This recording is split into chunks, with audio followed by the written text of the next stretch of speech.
Chicken Jockeey. Well, hopefully that's the last time that I have to say that. Well, it sounds like audio's working, which is great. I don't know why the hello command's not working inside of the chat. I don't know, man. Let's try throwing a dad joke in there to see if dad joke works. But I don't think Streamlabs is working today. How are you guys doing on this wonderful, beautiful Sunday? Today might be a little bit of a shorter stream. It's Mother's Day, so I want to spend time with the mom, but also wanted to stream for you guys. Maybe we can finish up this. I don't know how long it'll take to do the rest of... Yeah, the dad joke's not working either, guys. The dad joke is not working either. Well, it looks like we're going to have to just say Streamlabs isn't working right now. How you doing, Keysign? Welcome to the chat. Hope you guys, you are doing wonderful today. I'm doing great, my dude. I'm doing great. It's a Sunday. It's beautiful outside. It's like 80 degrees. Yeah, Orlando Kaisado. I just tried to do the hello thing. It didn't work for me in the chat. So, man, I'm telling you, Streamlabs, I didn't do anything this week. It's just not working right now. I don't know why it's not working. It's unfortunate. I don't get my dad jokes. I don't get my hellos. I don't get anything anymore. It's just a blankness of nothing. We'll have to figure out what the issue is with all of that later. But, right now, guys, we're going to jump right back in to our Chicken Jockeey. Okay. We got some stuff to do. All right. We've been busy. All right. So I hated the feathers we did last time. I really did. I really hated the feathers. This was what I ended up doing myself. Okay. It's still not there. But what I did was I actually I'll show you through the settings that I did, but I really didn't like the collection that I was spawning using the particle system. It looked terrible. And, but I was like, I got to mess around with this myself. I've never actually, I've never done a chicken feather before with the particle system. So it was a little different. This is still not quite there to make one by one. Yeah, you did say that. One of the biggest issues I had was the shadows. It was like sending shadows back that was like pretty like repetitive. And I just hated the way the particles looked. So I spent a decent amount of time this morning just kind of like cleaning it up because I was like, okay, I want this to look actually decent. Next up, also, I'm not a huge fan of the way you know what it is? It's probably a lot to do with lighting. It's a lot to do with texturing on this chicken, but he looks weird. He doesn't look right. We're going to get to it though. It's going to be fixed. We got to texture the background as well as this chicken today. Then hopefully we could render it out and then go comp it inside of Nuke. I think there's some grading things that I'm going to adjust as we get along. But essentially, that's the goal. Before we get into today's episode or whatever, I want to give a special thanks and shout out to our wonderful Patreon subscribers. These people help make these live streams happen. You guys can join the Patreon. Link to that is right below, as well to all the project files that we've created on these live streams, as well as previous live streams that we've done. Everything is up there. So if you guys want that, go grab it now. Link to that is in the description. Without further ado, let's jump right in. Okay, guys, we've got a lot to do today and not in a long period of time. So, with this, I think lighting is such an important part of why this chicken doesn't quite look right. I do have like some references. This was like, I think the biggest issue that I'm having really is the eyes. The eyes just don't feel right. They might feel a little small. They're also not as deep brown as I'd like them to be. So we're going to try fixing that. Also the rest of the texturing as far as like the face goes, I think will help really sell it. Sometimes seeing stuff in grayscale is just very difficult, because it's just so different than what it will look like with the lighting and texturing later on. But that's what we're here to do, guys. We're gonna fix this. But how has your guys' Mother's Day been? Have you guys doing anything? Call your moms and tell you love them right now. And you know that's you got to do that. Okay. Without pause, we're gonna put a pause right now. Do it right now. But yeah, I do think texturing is like a big thing on this. So let's get into that. First of all, we have, this is our feather. We're going to keep that name there for feather. And then we're going to call this, no, that's not nice. Call this chicken body. Chicken body, baby. And then I'm going to, okay, there's a couple things we could do. We could do it inside of this camera view, although I'm a little concerned because it's really slow. Like the whole thing's slow no matter what. I'm trying to figure out why it's slow. It's probably just because of the amount of particles that are inside of our thing right now. So why don't we go do this? We're going to turn off all of the particles. And let's turn off these particles as well. And then that's already going to be quite a bit better. Let's go in and actually do some nice texturing, guys. So let's get started by selecting our material for our chicken body. And then I'm going to create an image texture for this. And we're going to plug this into our base color right now. This is going to just be our body that we're going to create. So let's go ahead and create a new material for this, a new image. We'll call this chicken body texture. And we'll make it 2048 by 2048, I think is a good size value here. And we'll create that. Now, our chicken is completely cooked, man, completely cooked. But we're going to texture this appropriately. Probably let's go into material preview. This will give us more of a real-time playback to our stuff. And then let's get out of camera view here. We just kind of want to see what our chicken's looking like from a 3D perspective. And I'm going to use this, and let's go over here to texture paint. So if we swap over to our texture paint setup, this will allow us to do all of the painting that we need to do. So first things first. Our chicken needs to be UV unwrapped. Now I'm pretty sure he already is UV unwrapped, but we can just test this real quick by just painting something like just here, just there, and just making sure, holy cow, there we go. It was like, we're not centered at all. But as you can see, when we paint those things, that they only paint one spot. We shouldn't get any weird like distortions or anything like that. And if you do, we can always unwrap it again. But I think we've previously unwrapped everything already. I want to make sure I'm not going to do anything too crazy. The most details need to be around the eyes. So I'm just going to make sure that this is all correct here. That looks good. And then of course on the beak, it's just, oh, hello. Yeah, see, this is where we might get in a little bit of trouble. So I'm just going to Control Z everything. I'm going to go into edit mode on this, and we're just going to say U unwrap, and then we're going to say Smart UV project. Just going to unwrap everything. Should give us different materials to play with. And then now we just go into texture paint real quick, and this will be a lot easier because now everything is going to be centered. And as you can see, all of the brush strokes, uh-oh, that's not good. Where'd that come from? That goes down to there. Okay, we're good so far. Just painting around the face just to see if like all the details can be painted in really easily. So far, so good, guys. All right, great. So I'm going to Control Z everything. And we're going to do the texture layer right now. So this is different than a lot of the other times where we use matte painting. We're actually going to be painting the textures onto this. So I'm going to use this bucket fill first. We're going to use the white paint. We're just going to drop it in, hopefully, on our character here. Can we not? What is going on right now? The other thing we could do is literally just paint everywhere white. Don't know why the bucket wasn't working.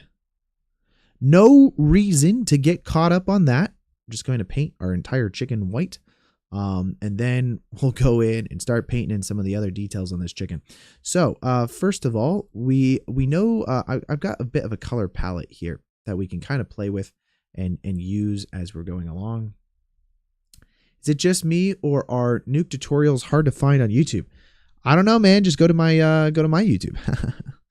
I'm just kidding. I'm just kidding. Yeah, no, Nuke is, I feel like a lot harder of a program to find really good tutorials on. There's a lot of After Effects stuff out there, but it just depends on how people are doing stuff on the After Effects is what I would say, because oftentimes I found that After Effects tutorials can go either way. I call it YouTube effects, where it's like the quality of it is just not quite what you would want in the industry, but they'll tell you how to do an effect. It's like, oh yeah, this is how you do, you know, example, like freaking the disintegration effect inside of what's it called? The Avengers. It's like, this is how you do the disintegration effect, but then they're doing it inside of like After Effects, and it's like, holy crap, that's terrible. But there are some good courses that I have found that I liked. There's this guy who does Nuke 101, I think, or something like that, or VFX 101. I can't remember what it is, but he goes over color management and the proper uses of Nuke. Hugo's Desk on YouTube, of course, is a longtime favorite of mine.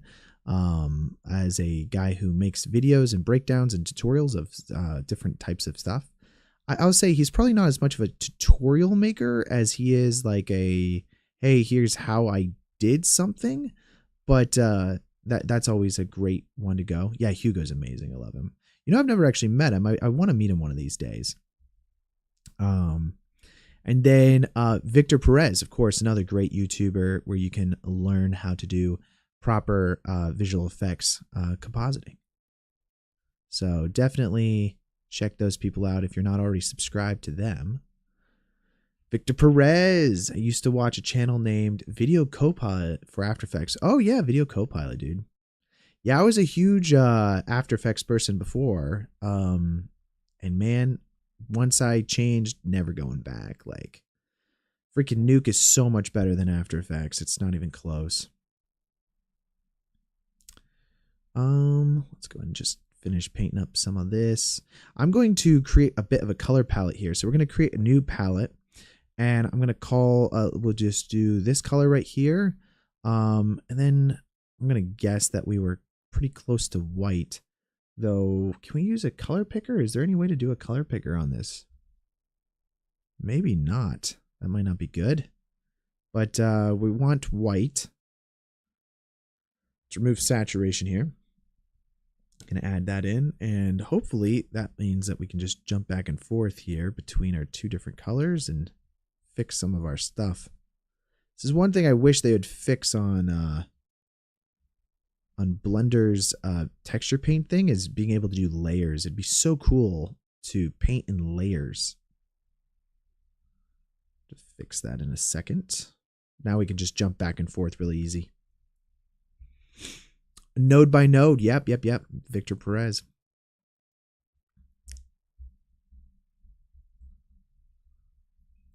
Admittedly, I don't watch a lot of VFX anymore on YouTube.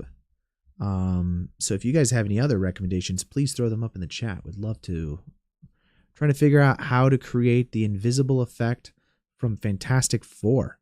Oh, interesting. Yeah, I mean, I think there's a couple ways to go about that. For the most part, it's mostly just kind of like a spectral effect that you're trying to do in place of like the normals, right? So you're using like, you can kind of create, it's almost like a bubble, right? Eye distort node. Oh yeah.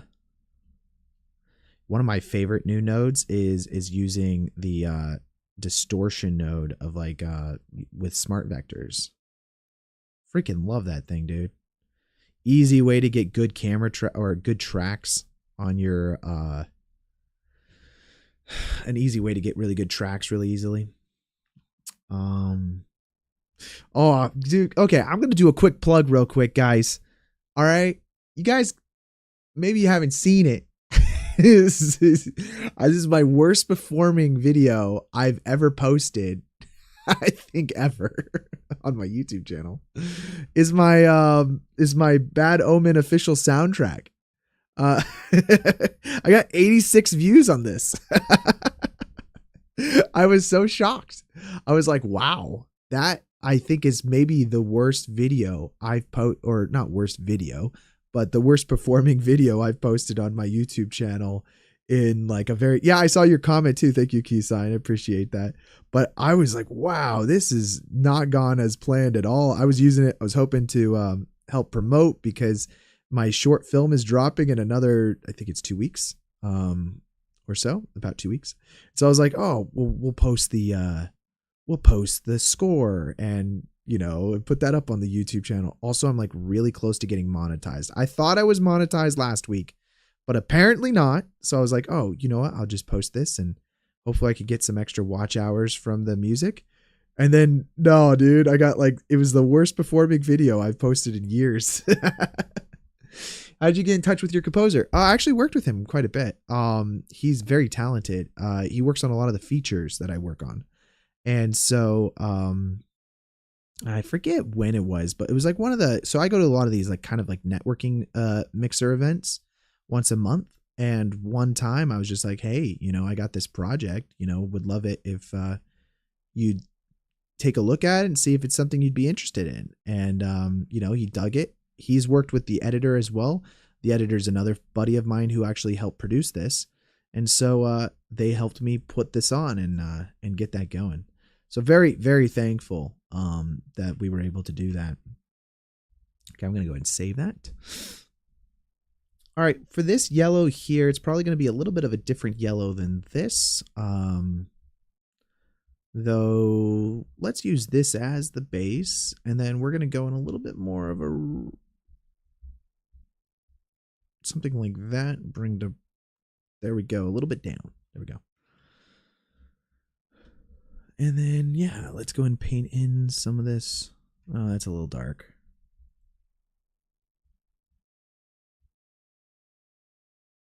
Oh, that's a lot better.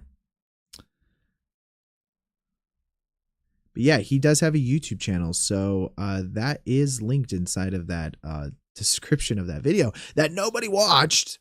But that was linked into the description of that video. So definitely recommend going check out his stuff. He worked on Metal Gear and did the music for that game. So he's very, very talented. I think recently he does a lot of games as well as movies. So a little bit of both. You saw his Instagram account? I don't know how much he posts on his Instagram account. I've probably tagged him in that stuff, but I don't actually know how much he posts. Okay, so I am going to paint this area in which these feathers are going to be over top of, but we're going to have to repaint this area on our feather texture because you know, it's not going to otherwise transfer this color to those feathers because I am using a different material. Okay, that's not too bad. I'm going to go ahead and save that again, and I'm going to go back to this value here, and then let's make it a little bit more red, a little more, ooh, whoops. Oh, you know what I need to do? Whoopsies. Okay, perfect. Okay. Now this one here, then we just make this a little more something. I do need it to be, let's grab this value. Can we make this bigger? I need this to be something more meticulous than what I'm currently doing. The hue to change slightly. Bring the brightness down as well. Saturation up. And then I want to paint in more of like this mouth location. But, wow, this is rough. I wish I could change the opacity. Can we do that? Stroke, spacing, dash ratio, advanced.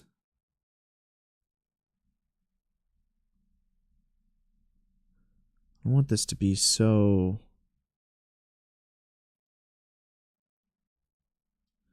Texture mask.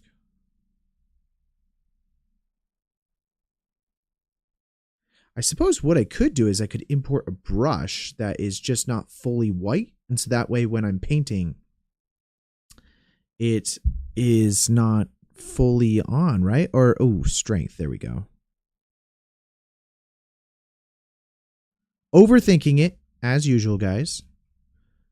And then let's now take this value here, and we're just going to boost that saturation up. Change the hue a little bit. And then yeah, we'll go ahead and add that color palette in. And then, yeah, let's actually add in a new brush texture. So we're going to call this, or we don't even need to call it anything, but we're going to open up something from our surface imperfections. This is just the easiest way to be able to do this, which, by the way, I don't know if you guys knew this or not, but these are available for free if you join the Patreon. So link to that, of course, is in the description before. But yeah, let's go ahead and select something like smudges. I like maybe something like this, smudge 3. And then, yeah, let's go back over to our brush settings. And then we're going to select that as our texture mask. So we're going to select that. And then make sure you remove it from texture, because we don't want to be painting that texture. We just want to be using it as a mask for our color that we already have here. And then now, we're just a couple things. We're going to do random and rake. And then we're just going to use this to paint on some different textures here, guys. Now I can just go and change the opacity a little bit more to be a little bit stronger. It's got some Cheeto lips. This is going to barely come through on our texture. It's just the way it works, but it's fine. I'm going to go with it.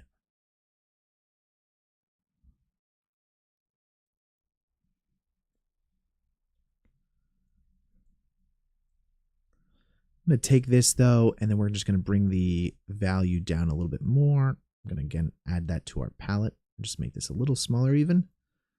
And there we go. Just got to get some of our duck lips on there, baby. Painting in some shadows a bit.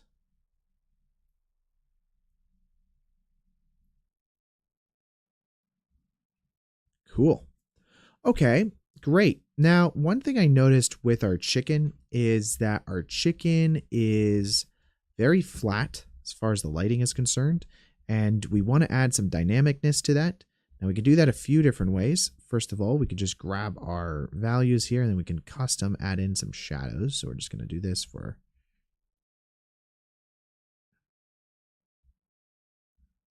What happens if I drop? Oh, whoopsies. Well, maybe that wasn't supposed to be doing that.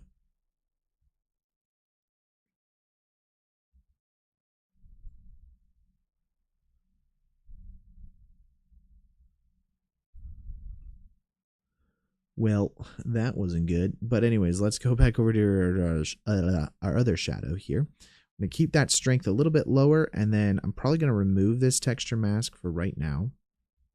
But we're just going to manually paint in some shadows here. So if we just have a darker value of this white and we just go down on the side here, we can then paint in kind of like a little bit more of some shadows. Funny enough, this is actually how they did the shadows in the show Arcane, is they just painted the shadows in. And this is going to give us a lot more control over that. Freezing.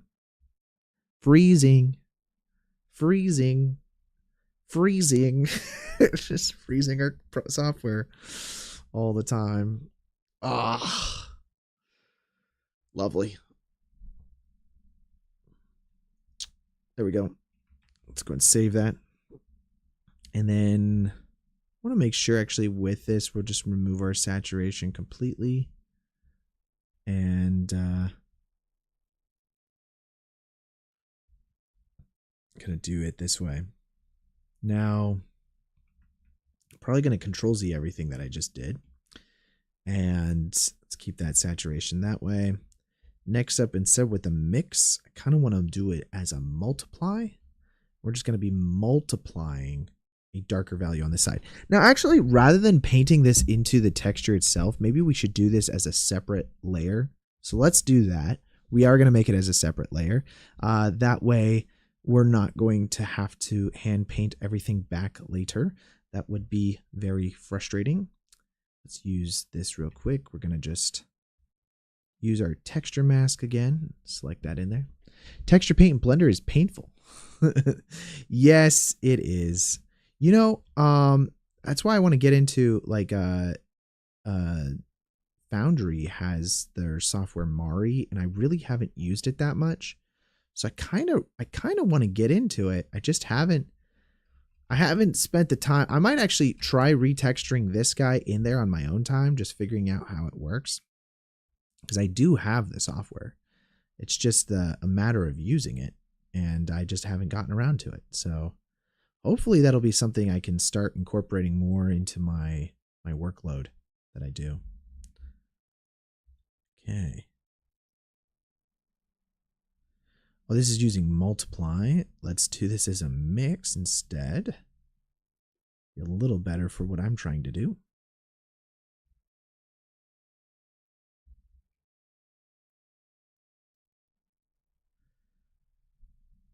And let's just kind of blend these edges for the texture a little better.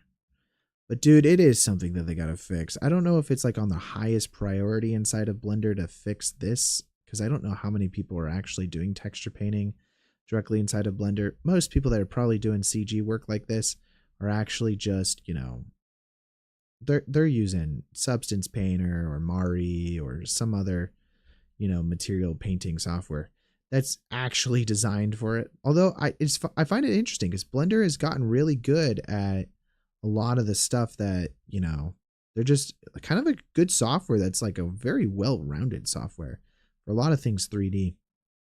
It's just unfortunate that this aspect of it is still just very not great. And they've mostly been focusing on geometry nodes in the last couple of years, so I, you know, kind of makes sense that this side of the software really hasn't been too much developed. I have seen some plugins for layered painting inside of Blender that can be purchased. I just haven't gotten into it. They already fixed the paint in sculpting. Maybe next is paint texturing. Oh, that is true, actually. You're right. It is very true. They've already done one of the things. They've already done one of it. So I'm going to use the multiply here, and then we're just going to close. Close. I'm just going to paint on some texture onto this, so that way it's not so flat. Uh-oh. I maybe made a boo-boo. We'll find out in a moment. After this unfreezes. Unfreezes. There we go. It's not too big of a boo-boo, actually. We'll go back to our white palette color that we have here. I'm going to remove our texture again. And let's clean up some of this. Oh, change the strength and then change this back to mix. Ugh. That does not look like our color.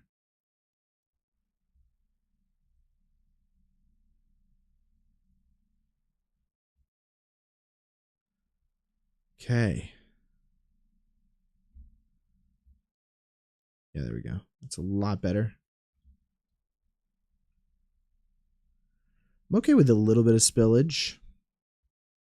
It's also going to be under feathers, so it's going to be a lot harder to see any of that anyways. Now let's get to the guzzard, as it were. Probably do something a little bit more in the vein of this, and then let's just change the saturation here a little bit. And then probably a little brighter.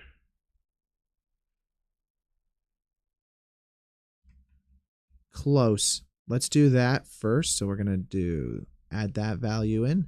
And then let's paint our first pass. Just get everything. And then we're going to have to add texture on top of it to lighten everything. Whoops.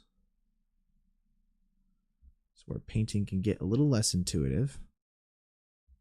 Sometimes I wish that you couldn't paint off the edges of things like that. Be nice if it just like understood in like kind of like 3D. It's like, well, if I have my paintbrush here, I'm not going to want to paint something that's 20 miles away from my paintbrush. Although sometimes you might. Like project paint, like from here all the way to like something that's all the way back there might be kind of nice. But not all the time. Like most of the time, I probably just want to paint the object that I'm currently focused on.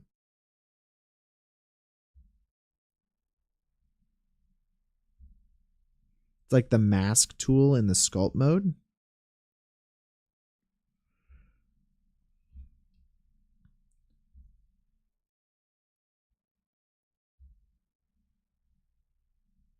Okay, great. Trying to do straight lines with my mouse is like next to impossible when painting. You know what? Like the thing about the tablets is I have a tablet, but it's like one thing that's down here and then you're like painting over there. I'd like to get a tablet with like an actual screen on it, so while I'm painting, I can see exactly what I'm painting. Like a screen tab. What do they call? Are those called screen tablets? But it's essentially just like where you could just paint directly onto your monitor, basically. That's the kind of tablets that I think are very useful when painting, because otherwise it's kind of like a weird disconnect where your brain is in two different places. Your hand is like in one area, and then you're doing the same thing as just using a mouse, but you're doing it with a brush. And yeah, it's a brush, but there's still a disconnect versus actually painting directly onto the screen. It's like there's no disconnect. It's just doing exactly what you wanted it to do. So maybe it is, there's just going to be a learning curve no matter what. But that is just something that I've noticed that has made it difficult for me to use my tablet that I have.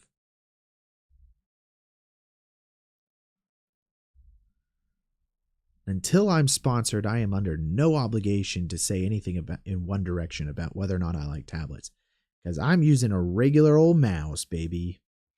The monitor tablets are expensive, but it depends on the brand. XP Pen and Huion are good and not that expensive as Wacom. Yeah, I have an XP Pen. That's the one that I have. I have like an actual XP Pen tablet, but it's not the monitor tablet. It's just a tablet. And it's like, okay, dude, I got a keyboard, I got a mouse like in front of me. Then I'd have to have a tablet. And it's like my arm's basically all the way out here. It's not like in front of me. It's not like I'm looking at it. I can't replace my keyboard. I can't replace my mouse altogether because I'm using 3 monitors here. So, you know, it's a whole thing. Like it's a lot more difficult to use that than I'd like. All right, so what I'm going to do now is we're actually going to go to the white value, and then I'm going to use this as a, let's use this as a, let's see, multiply. Yeah, we'll do a multiply. Texture mask our surface imperfections texture that we already have. Change the strength value to something a lot smaller. And then now, when I paint on here, it should lift things, right? Well, you know what? Don't use multiply. I don't know why I said to use multiply. That's a very stupid idea. We're going to use add. Now, when we add, I'm going to be painting a nice little texture on here. Now, I don't know if we want to use that texture mask or if we want to use a new one. So let's go over to texture. We're going to hit new.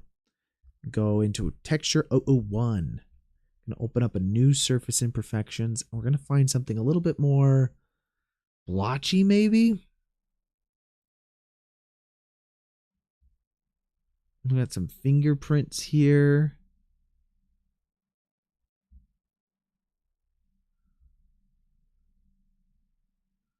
Like that, actually.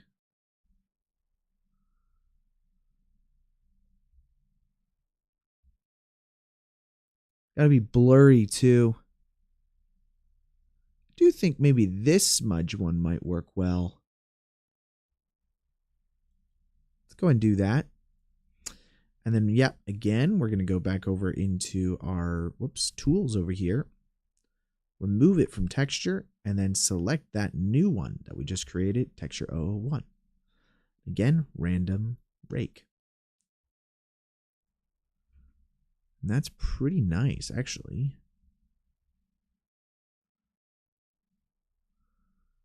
Oh, that's good. Just put that all on there, dude.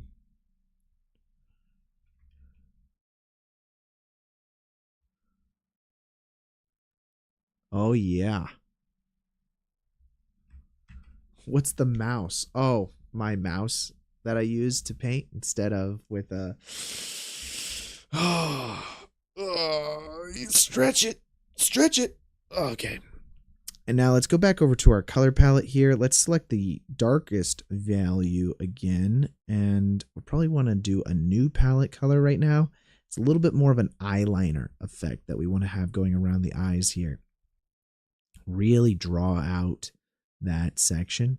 We use the multiply, I think is a good thing to do. We're just going to multiply this color on top of it. Whoops, that's a little bit much. Let's do more of an eyeliner, and maybe even removing our texture mask, honestly. Yeah, that's good.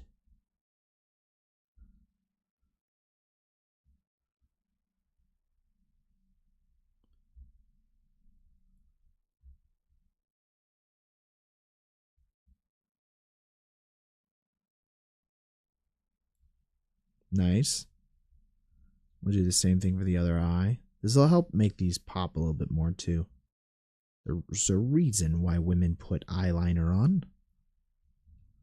Makes your eyes pop. That's why they do it on stage when you're acting on stage in theater. Makes your eyes visible to the audience.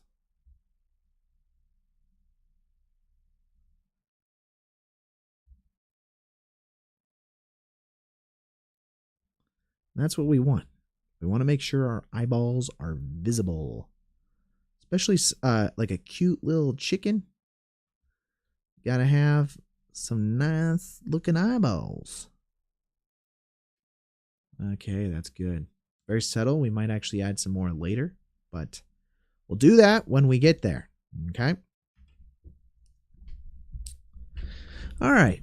So now we have a bit materials already on there. We could probably now just apply this, and we're going to use this same texture that we actually have here on both the feathers as well as the body.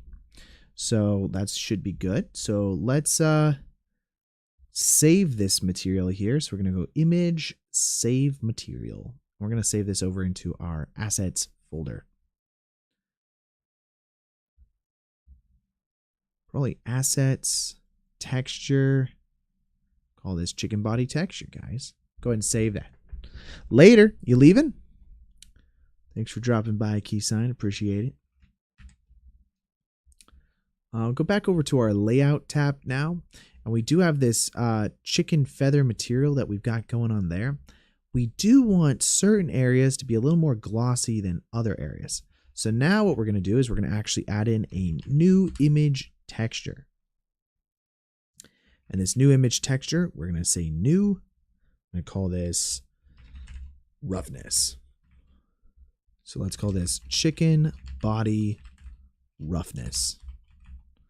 Keep that 2048 by 2048. And this time, it being a black and white image will be totally fine. So we're just going to have that selected and then go back over into our texture painting area.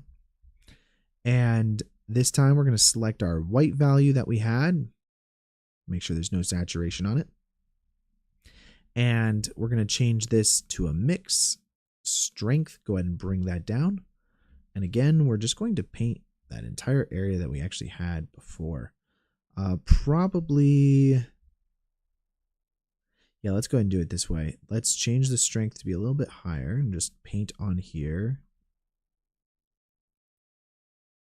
We're going to paint the areas that we want it to be glossy. Normally, we would paint the areas that we don't want it to be glossy, but I think this is going to be easier doing it this way.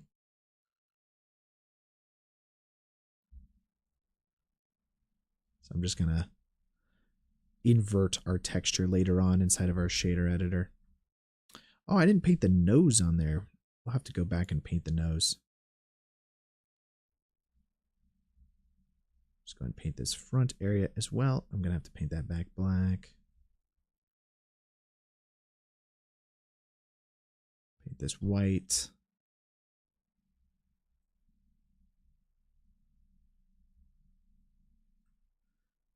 And then we're currently making it pure white. We're probably going to want to make it so that it's not completely white. And unfortunately, since there's no layers on this, we're going to have to manually do that. But that's not going to be that difficult to do. So just going to slowly paint on all these areas that we want. Probably get some of this underside area. We're not really going to see this on our render, but it does help to have it. Just in case we ever, or just in case we reposition this on our render, we will have it, and then we don't have to worry about that later. I'm going to go ahead and just save real quick. There's not a lot of really glossy areas on the body. It's kind of only this section, right? So now if we go and add this, just make this black. One thing that we could do is we could just change the strength to be pretty small. And then if we kind of like overall just bring it down a little bit, ideally what we want to do is probably make it about 50% of what it currently is. And then, although I am kind of thinking, let's see. Let's do it this way. We're actually going to keep everything super white. But then let's go ahead and add in, using our brush here, let's use a texture mask of this second texture that we imported, texture.001, right? Now, if we paint onto this, we're going to change our strength here to be about 0.3. This should be fine. And then now, if we paint onto this, it'll have a material on it rather than it just being a solid color. So let's go ahead and do this real quick. We're not too worried about painting over the black because, again, we're just mixing black onto this. So it's actually, you can't make your black part of your mat any blacker than it already is. So should be good there. Cool. It's okay for it to not be super consistent. And then yeah, let's go back over here into the white section. We might want this to be a little bit more white in this area. So bring the strength back up and paint some more of that on like that.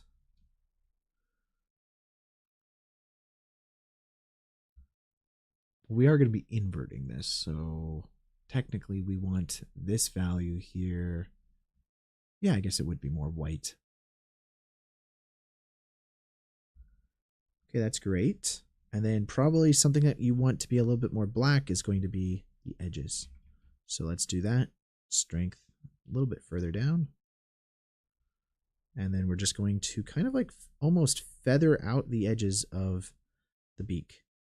The beak's edges will be less reflective than the edge of it, or the front edge of it, essentially. That's what we're going for right now. And great. I love how our beaks or like nostrils are not centered at all. So let's go over here, hit image, save, and then we're going to go ahead and save this as chicken body roughness. Now let's go over here to our layout. There's a couple things that we need to do. We actually need to invert this color. Let's pull this up over here. So that way we can kind of see what we're doing. I'm going to go to render view. And then we're going to take this inverted color and actually plug that into the roughness of our principled BSDF. And then we're going to then plug our chicken texture into the principled BSDF and then view our principled BSDF. And already, guys, we're getting closer to what we want. It's just taking a little bit of time. Our feathers are then also going to need to have that as well. So when we apply this material to our feathers, let's grab this chicken body texture that we have here, copy that, Go over into our feathers and then paste that. Honestly, we could probably just paste that directly into the color. Just kind of depends. And then with our feathers, if we turn that on, I'm just kind of wondering if these feathers here are going to get those yellow materials that we have. If not, that's not going to be good. Yeah, I don't think it's doing it. Man, I'll tell you, these feathers on a chicken, man, not fun.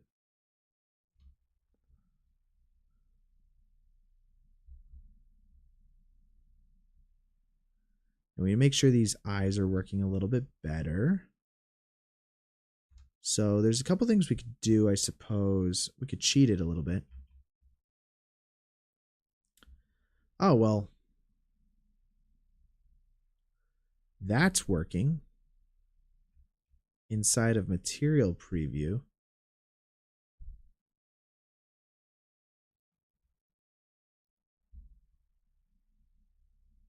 Is using feather. No, I didn't end up using the feather that I used the other day. Okay, so something's happening where it's not seeing that. So what I ended up doing for the feathers, by the way, is I created a hair particle system, similar the exact hair particle system that we had before. But then under our render preset settings here, I changed it, rounded ribbon, I changed it from strand to strip. And then inside of my particle settings, I then just changed the shape of it. So that way they were a lot flatter and all over the place. So that's what I did there. I'm going to lessen the amount of these feathers real quick. See if that helps. Not quite sure why our material is showing up in material preview, but then not outside of it. These should, oh, you know what it is? You see that? They are changing color. It's just not as dramatic as we'd like. So, need to fix that somehow. So that's using the principled hair BSDF material there. Wonder if I throw this under a regular principled BSDF, how different that would be. Don't actually know. Could screw up everything else, which is not good. Let's go ahead and just have this selected. And then let's delete this. And let's see, we're going to try to clean this up a little bit. So let's use this hue saturation right here. Let's boost the saturation by quite a bit. Yep, that material is now definitely coming through. So we're going to lessen that a little, not by much.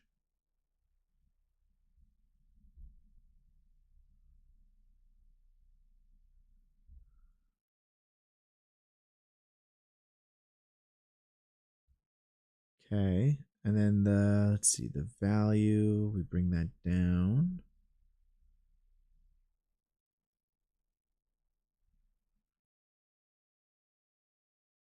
It's green. It's red.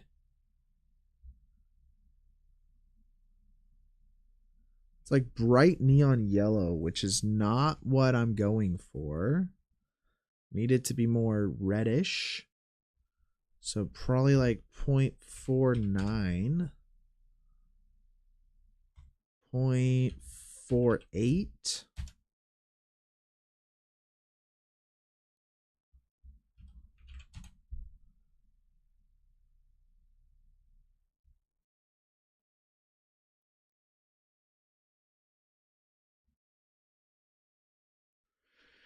Wish I knew how to even make an animation. Really easy, dude. You just add keyframes and then it does the thing. And nowadays you can just use AI. AI is the answer to it. No, it's not. But there's some great courses on that on YouTube about how to do some animation. I'm not really an animation guy, but There is stuff out there. Okay, why is this so blocky? This isn't working. This is not working how I want it to work. This looks terrible.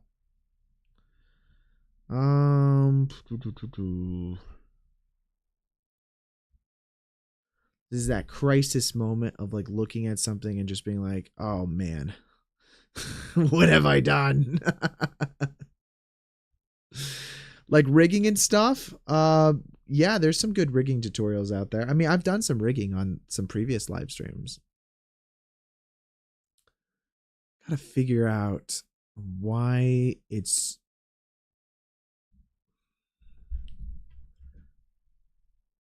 If we take this guy.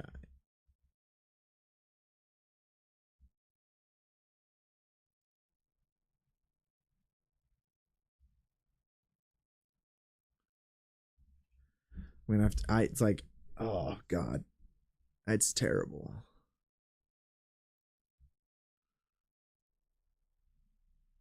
The chicken has proved to be a lot more challenging than I thought it was going to be.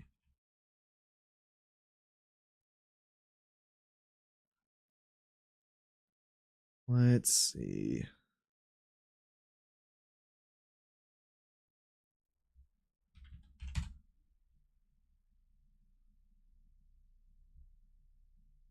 Okay, that's a little better. I just need it to fade off. It's not fading off right now because for whatever reason on this, it's like directly, it's like the whole, oh, you know what? Maybe I can do. I feel like I did this before. So like there's point info, curve info. Oh, it's particle info. 1 second. There's particle info. And then on particle info, you have, I believe, the value of, let's see, age. I think.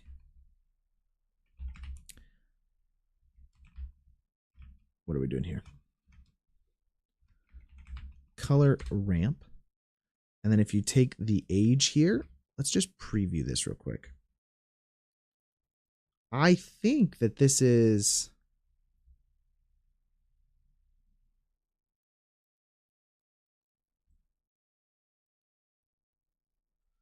No, it's not age.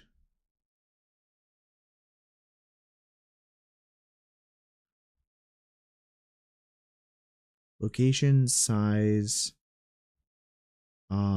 age, lifetime. Because sometimes you can get the difference between the base of the hair all the way to the end of the hair. And I forget how to do that. It's not location, and it's definitely not size.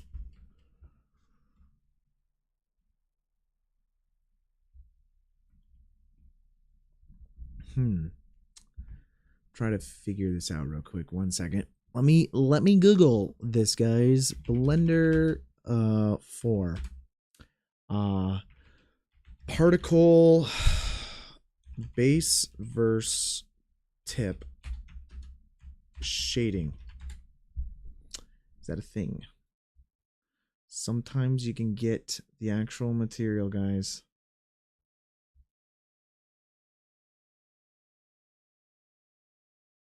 Use count, rotation, children, field weights, force fields, distribution objects.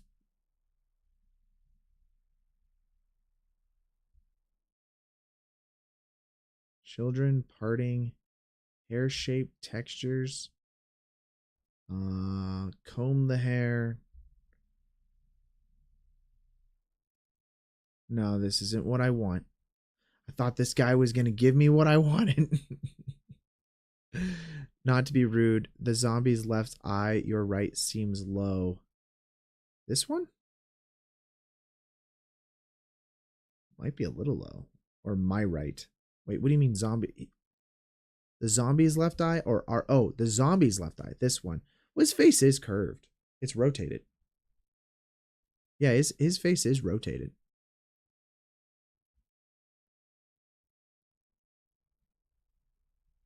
How to fade individual hair particles. So it's curve info and then intercept. So if we use, no, you're good, dude. It's okay to have notes or even have an opinion. It's okay to have an opinion. I don't mind. I mean, I could be wrong for all I know. Let's try intercept. See what this looks like here. Okay, guys, we're on to something. Now, if you use the intercept, oh, length. What does length do? No. Oh, and even thickness. That's interesting. But yeah, so what it would do is on the random curves here, it could actually control what the base material is versus the end of that material on our thing there. So he's a zombie. He doesn't need to have a perfect face or eyes. That's actually a fair response. Okay, great. Let's see. So we're going to use this. I don't know how we're going to use this. Let's say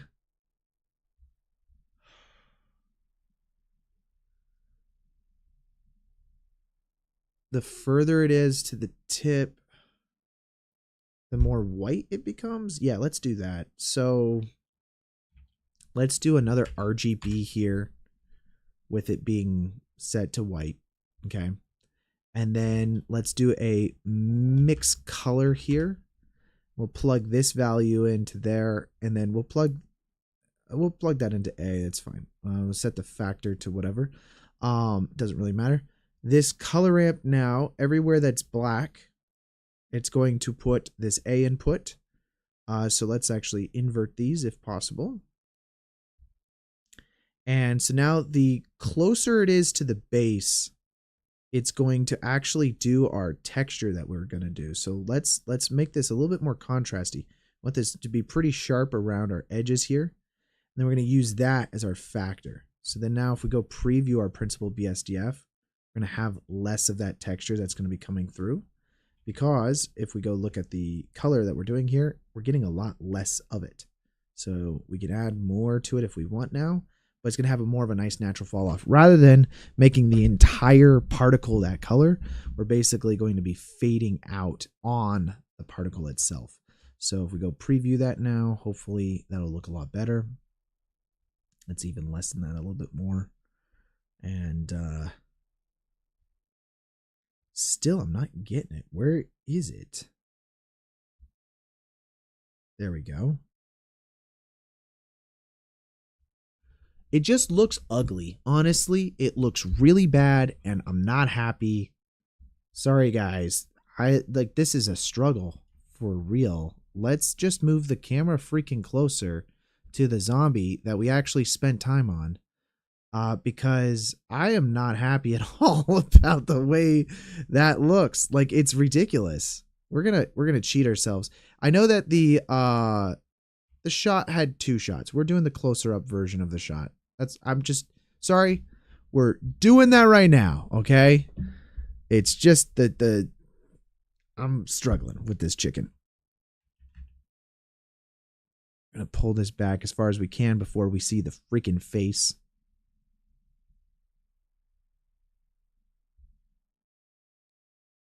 As I said, the project files will be up on Patreon. If you guys want to grab them and fix the chicken yourself, then do it. And then prove me wrong in the Discord. By the way, join the Discord. I can't do any of the commands today. But if you guys join the Discord, the link to that is also in the description. I'd love to see anything you guys are working on. If it's better than this freaking ugly chicken, I'd love to see it because I'm in a mood right now. Okay, I'm in a mood. Let's bring the hair back in.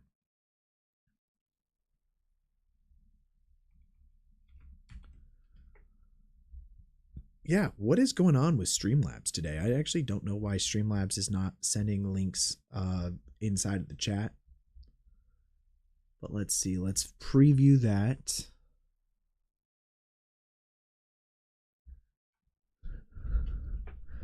So the trick is, guys, you don't have to make a chicken head. Fix it yourself. Aw, where's Victor when I need him? Victor would fix it for me. Just saying. Victor would fix it for me. Oh, man. Let's see.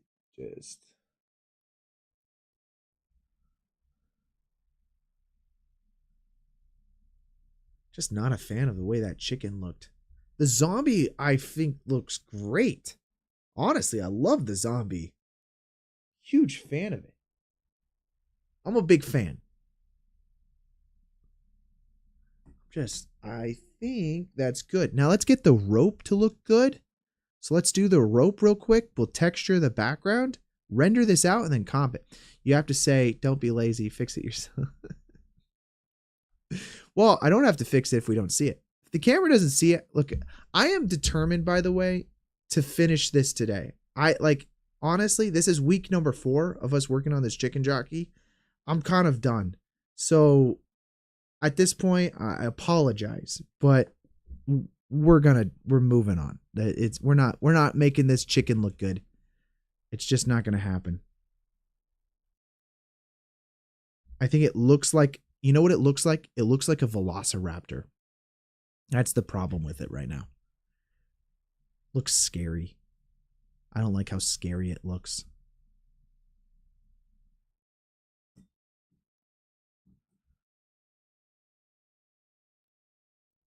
There's a little bit too much headroom. Let's just rotate it down. Whoopsies.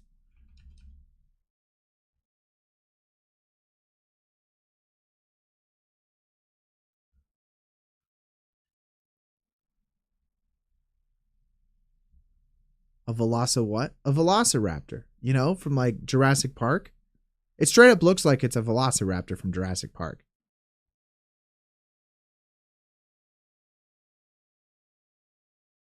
We'll keep a little bit of the eyes in here, okay? We'll do that. But I ain't fixing.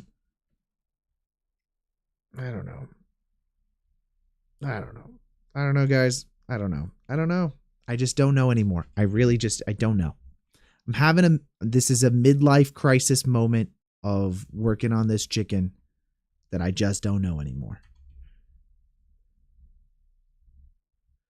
Are these curves, or how did we make these? Oh, I did them the dumb way, didn't I?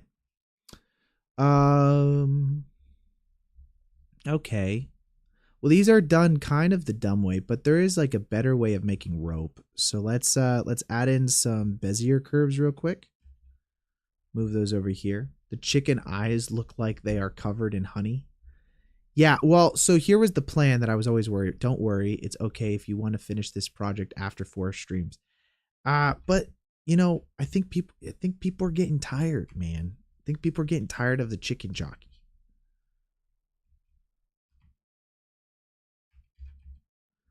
I feel like it's one of those things where I could just come back to it later on my own time.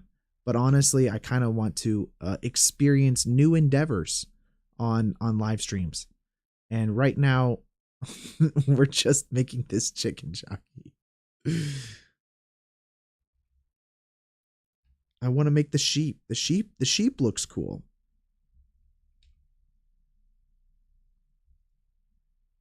This just becomes like a Minecraft, like 3D modeling YouTube channel. Yeah, guys, we are only working on Minecraft characters now. We are not doing anything else. Let's just turn this off real quick.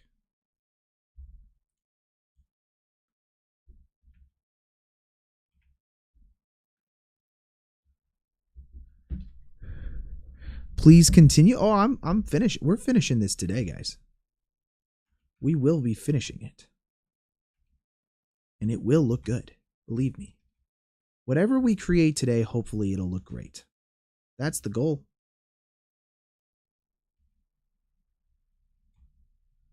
Trying to just make the rope right now. That's what we're trying to do.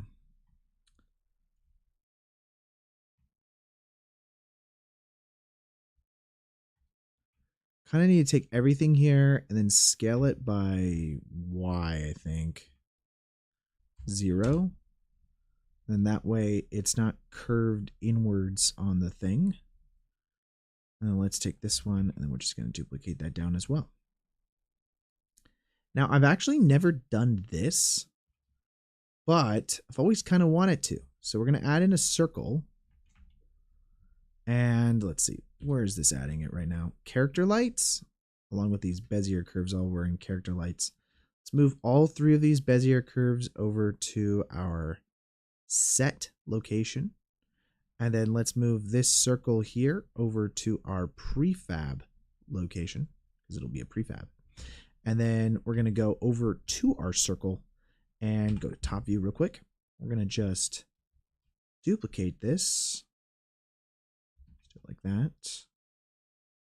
Let's do it like that. I suppose it doesn't have to be perfect here. It just has to resemble a rope as much as possible. Just going to delete the inside of the vertices here. Oopsies. Probably need to do all of these as well. Scale 0. Scale 0. Is 0 not a thing? What are we doing here?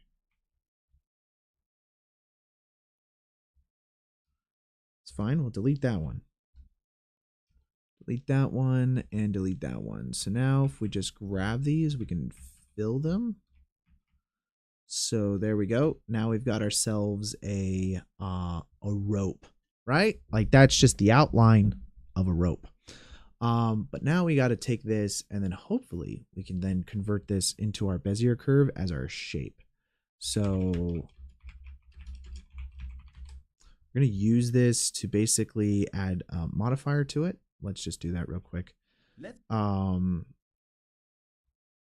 Actually don't know. The heck was that? Did a YouTube video just randomly start playing on my computer? Oh man. But anyways, let's just take this now. And then if we go ahead and add in some modifiers, what we need to do is we'll take this shape here. We're going to go ahead and add in I believe, what's it called?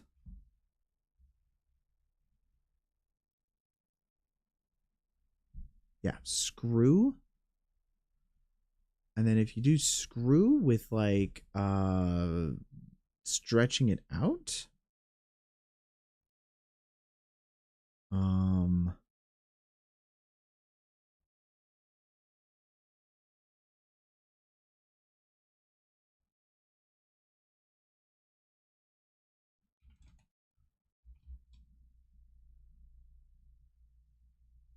That's close, but I don't know why. Why does it do that? Did I mess something up?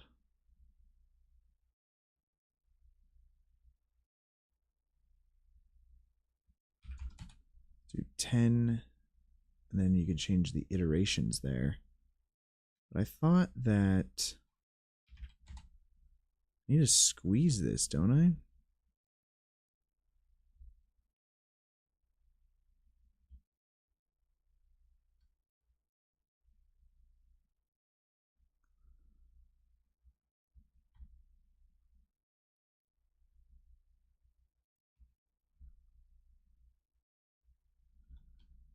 Yeah, this isn't quite correct because like the rope needs to be a lot more taut, essentially.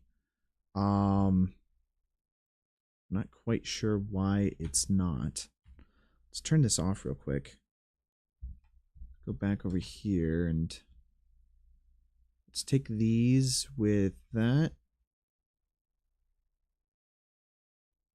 Oh, that's not set. Oh, that's what's going on right now. Global, and then this needs to be set to medium point. There we go.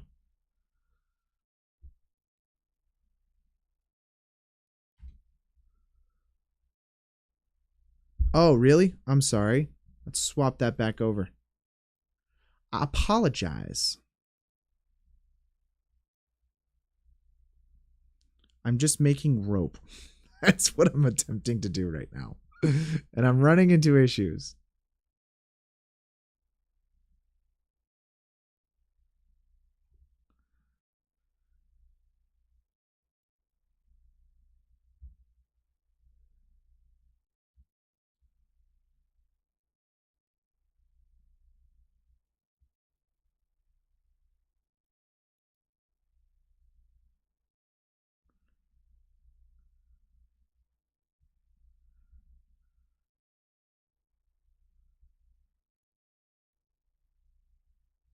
Trying to see if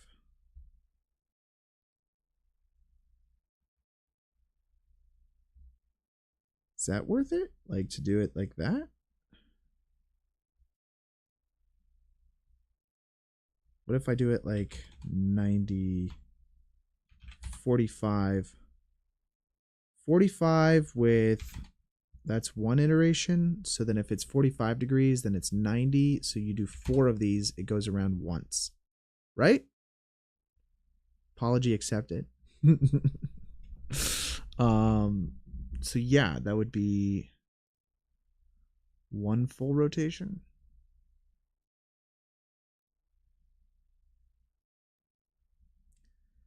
And that's like a rope.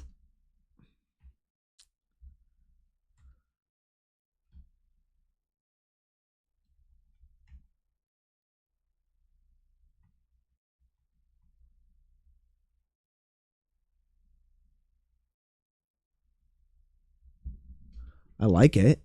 It's not exactly what I was going for.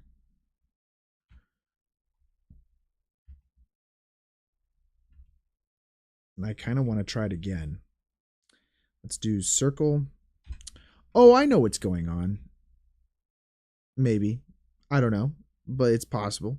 If we select everything here and say cursor to selected and then do object set origin to 3D cursor, it'll center the screw. Oh, perfect. Then if we set that to 360, set this to like 10, let's do like 1 for right now.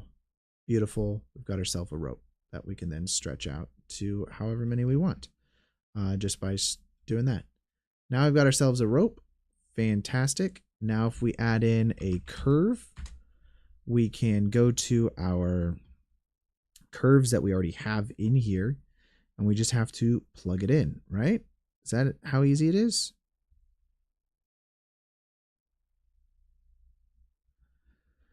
Is that not how easy it is? I thought you would just add it into the curve.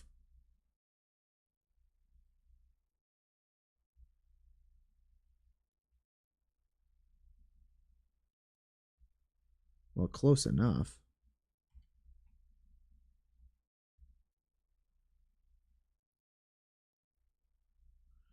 Now I think I just have to line this up, right?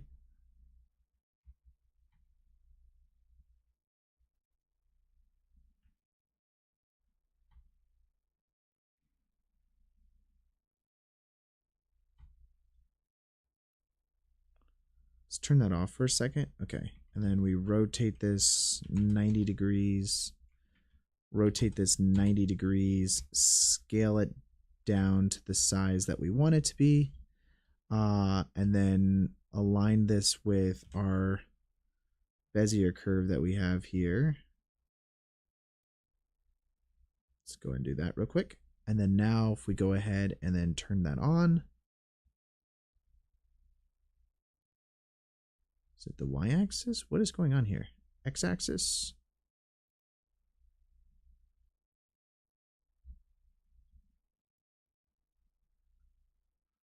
We're kind of close, guys.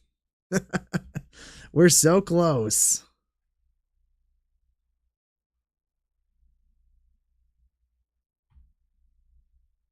Yeah, that's super close. So now I just have to line this up, and then we won't have to do it again. Beautiful thing. Now let's duplicate that downwards and then change the curve that it's going to be associated with is to the second Bezier curve. And then we duplicate that again downwards, and then we remove the curve that it's associated with and then do the third Bezier curve. Fantastic. So now if I want to adjust how curvy any of these are, I can. And that will go onto our rope now. Hey, Marvin Studios, welcome to the chat. How you doing today, dude? Sorry I missed your message that you sent there.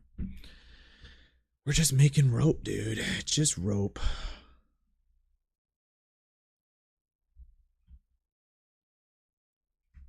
Said the guy with the chicken with no body. Well, hey, if you don't see it in the render, it ain't missing. If you don't see it, it ain't missing. That's rules that I live by. Okay. We're going to take this and do normals flip. Can we do that? I guess there is no normals. Probably should apply both these things. And then if we take this and then we flip the normals, there we go. Gonna fix our problems that we otherwise would have.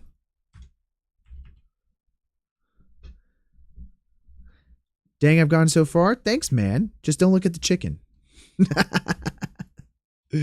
Don't look at the chicken. Chicken is not, it's not there, man.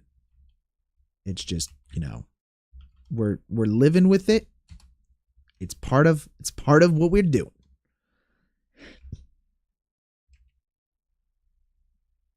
Okay, let's realign some of these up here.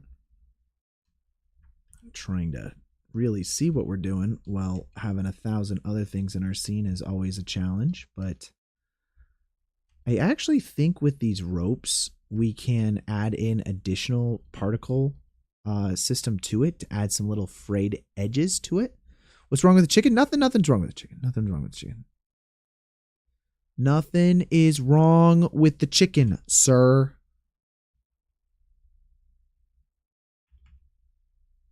Nothing's wrong with the chicken. You didn't see anything here. You didn't see it. Okay, great. Let's grab all of these pieces of rope. I'm going to grab all of these, join them together. I'm going to do the same with these over here. Join them together. Select this piece of rope over here. Join the rope together, okay?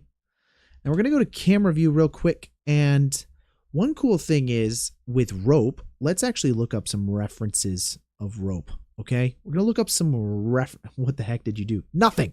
Nothing is wrong with the chicken. Stop talking about the chicken. It's not a problem. There is no chicken problems.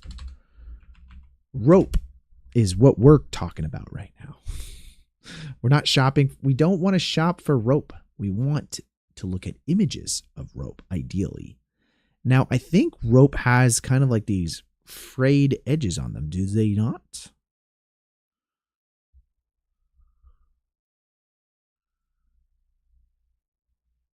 Or am I off on this?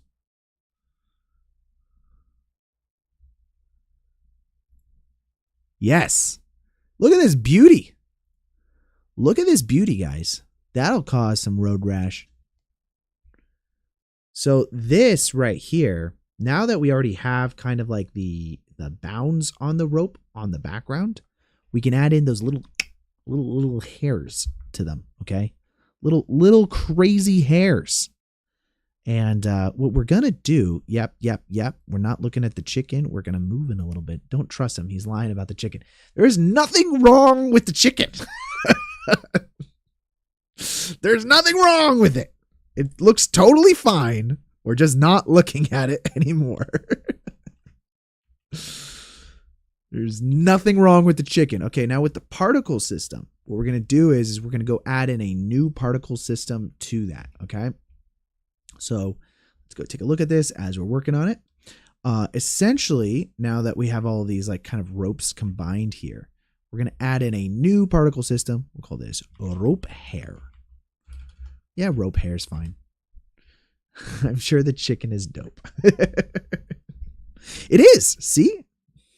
It's trust. He trusts me to make sure that the final image looks good. That's all that matters. It doesn't matter if the chicken, not that there is anything, but if there was, it'd be fine. So we're going to make these little hairs smaller and probably go a little crazy with them, right? Let's add in a new material, and I'm going to call this rope. So that's rope. I think should be a difference between rope and rope hairs. So let's add in a new one called rope hair. And we'll change this over here to a principled hair BSDF. And under our material, select that. Now let's make this like 2000. Let's turn on interpolated children here. And here's the thing, guys. This is just, it's all sticking straight up. And hair on rope doesn't stick straight up. So we have to kind of make it a little bit more noisy. So if we turn the kink of this to something like a curl, it's going to go freaking wild. But it's too big. So if we make that a little smaller, flatten everything out a little bit, get to be closer. Why does the chicken look like a? No, it doesn't look like anything. It doesn't look like anything. That's you. Because we can't see it anymore. It's not in the render. We decided to remove it from the render so you can't see it. And if you can't see it, it doesn't exist. That's honestly the cold hard truth of life. Right? Cool. That's what we're going with. Let's change these hairs a bit though. So we've got that. It's a little bit, that's some crazy fuzz right there, guys. If we change now the scaling of the whole thing, so we're just 0.04 this thing. Do wrestling rope have hair? Probably not. In Minecraft movie, my movie, it does. Well, I actually don't know. So let's look at, I mean, we have reference images. I don't know if in this rope, it's kind of like hard to tell because it's a little out of focus. But this type of rope would be the type of this type of rope. And this type of rope does have those little hair strands. So theoretically, it would. And you can kind of see a little bit of fuzz there. You see that little bit of fuzz? Like we can zoom in on the blurry background fuzz. To me, you hide from the render. Yeah, I did. But with the fuzz, I think the fuzz would exist. Look, man, I'm just trying to make the best of our situation here. You know, you guys aren't the ones that are on camera having to figure out how to do things live, all right? Okay. Let's do this. Let's take the amplification here and make it a lot smaller. And then let's increase the amount of children to match what we want to render. And then let's change the, so our frequency is a lot, so our amplitude's lower, but then we can boost our frequency now.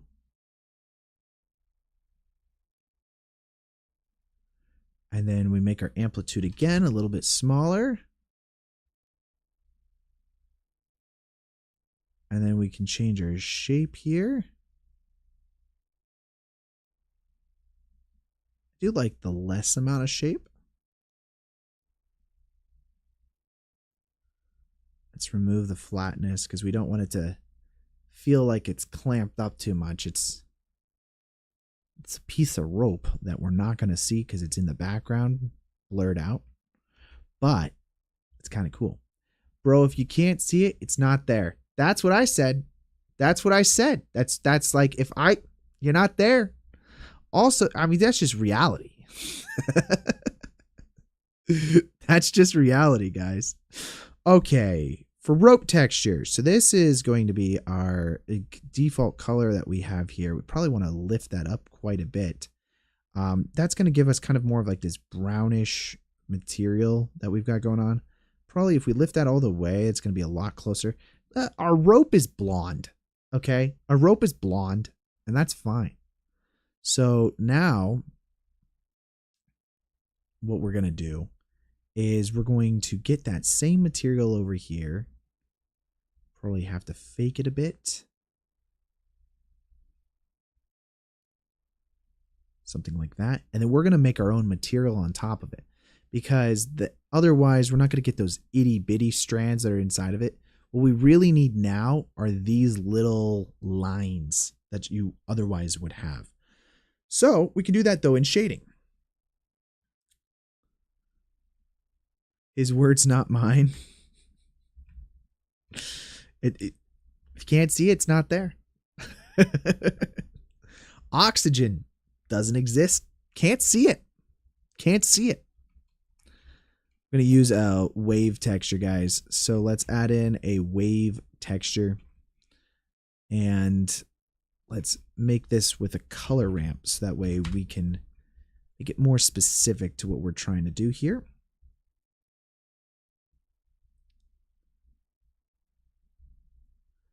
And then now if we change our scale here, that's going to make it a lot bigger, which I don't think these lines are going in the direction we want them to.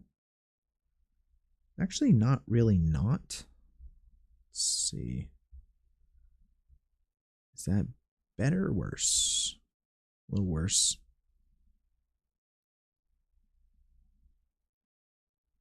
Change the scaling. Yeah, definitely no. I'm thinking this is probably better. Good point, Marvin Studios. Hit the save button just now. Don't forget to save, Connor. Oh, so if we can't see it, then what is the zombie holding? So you can see it. You just can't see the part that looks really bad. So you can infer what it is, but you don't have to really see it. And that's just how it works, man. I appreciate the comment, though. Oh. Okay, that's looking good. So what we're going to do now is we're going to make, whoops, gotta reselect that. We're going to make a mix color node. So let's use a mix color node. And we're going to use this to plug directly into the factor of it. And the A input will be this value here, which we could just drag and drop that. And then the B input is going to be well, actually, I guess the A input would be a little bit darker. Something like that. The part that looks bad. Yeah, that part. And so then now if you take this mixed color value and plug it into our base color, and we turn our roughness up, and then we're going to use probably another noise texture. Let's go ahead and look at that real quick. Then we boost the scale of this noise texture to be something like that. We can then use this as a bump. So we're going to plug this into the height value of this bump node here. And actually, let's see, maybe that, yeah, let's do that. And then that plugs into our normal. And then if we go view our principled BSDF, it's going to think for a second. And then it's going to give us our rope texture that we have with our lines and our bump on the node there. Let's go to render view just to see what it looks like.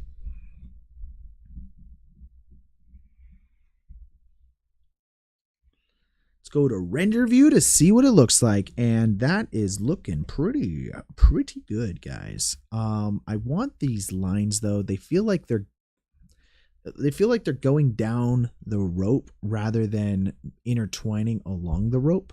So we're probably going to want this wave texture to be rotated a little bit. So if I rotate this y-axis by 45 degrees, that will rotate our lines as well, I think. I think it's the y-axis. It might be the z-axis. It was the z-axis. Perfect. I actually might want to do it a little less.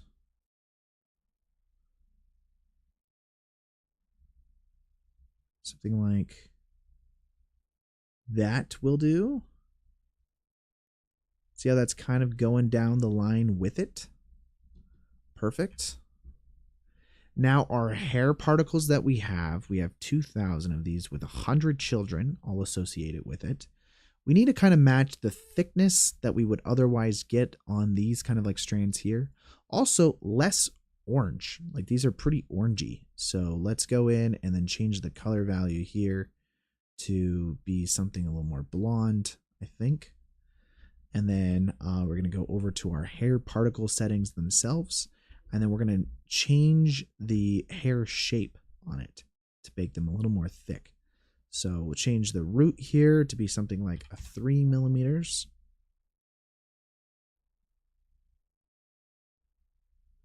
You can already see that's making them look a lot more gruff and realistic. Better than the chicken. I'm going to just save that. That's honestly all we really had to do.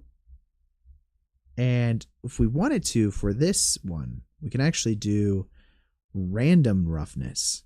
And we can increase that.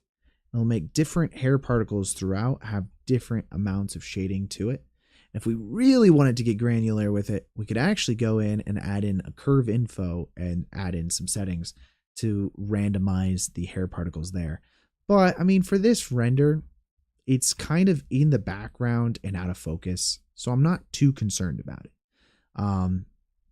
It's mostly just that I wanted to give it that extra little bit of texture.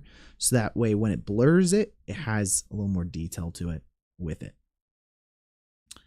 Great. Now we just have to shade the background. We're not doing the pigmen back here, or whatever these guys are. They're not pigmen. What are these? They're not villagers. I haven't played Minecraft since like 2014, 2015. So I don't know. Are these the raider dudes? They're like Minecraft raiders? Is that what it is? Ugh. This is our new image right here. That's what we're doing. Okay. Let's add in some textures to the background here. Been long in the making to get to this point.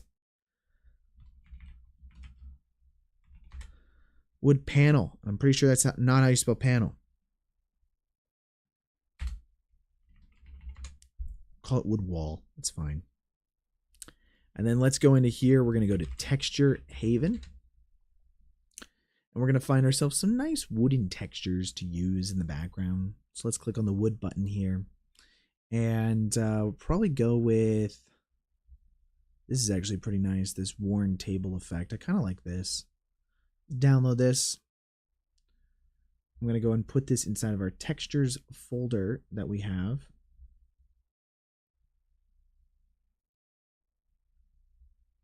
Put this under assets, textures, and there we go. Go and save it in there.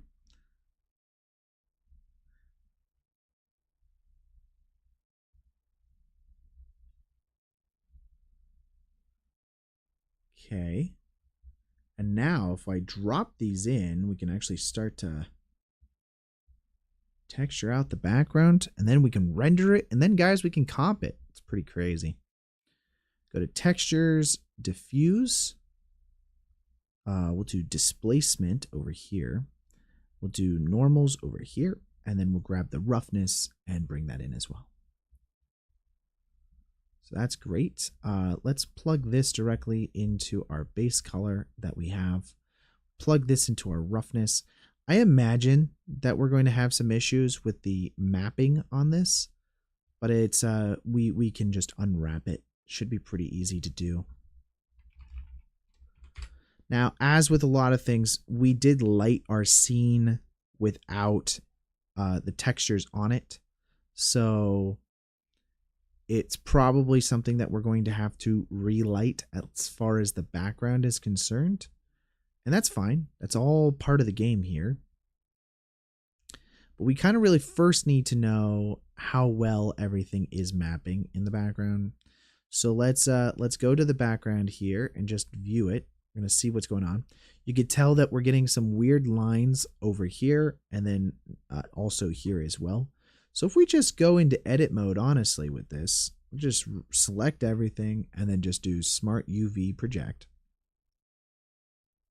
This will kind of fix a lot of our issues right off the bat and just give us an overall wooden texture that we can use. So now if we go view our principled BSDF, everything automatically is going to line up a lot better for us. The issue that we're going to run into is that our lighting that we're using for our zombie here is actually not affecting our background set. And that's kind of on purpose. Like we had done that on purpose because we wanted a very specific looking light for our characters. So now what we need to do is kind of light our background, and we can use our references to kind of see what's going to happen here. We also can use our practicals that are inside of our scene. So our practicals being our torches that we have there already are kind of lights that we can use as references for everything else. We already have this up light going on back here. We can actually just increase it. So we'll just go ahead and do that first. That's going to kind of give us an overall glow effect that we were having happen on our background. I could just go into camera view and we can see more of like what's actually happening here. I'm going to pull this image up here just so I can check it out as I'm working on it. But essentially what we're going to do, I'm going to add in another area light probably. Go ahead and do that real quick. Just rotate that in. We're just going to give ourselves a little bit more of a top angle light. This is because we have all of these like boxing ring lights going on the zombie back here. There should be some spillage of that happening into the background. By the way, our wooden texture probably should also be on this guy. So let's go ahead and do that real quick. Do Smart View V Project. And then honestly, this guy over here as well, just in case.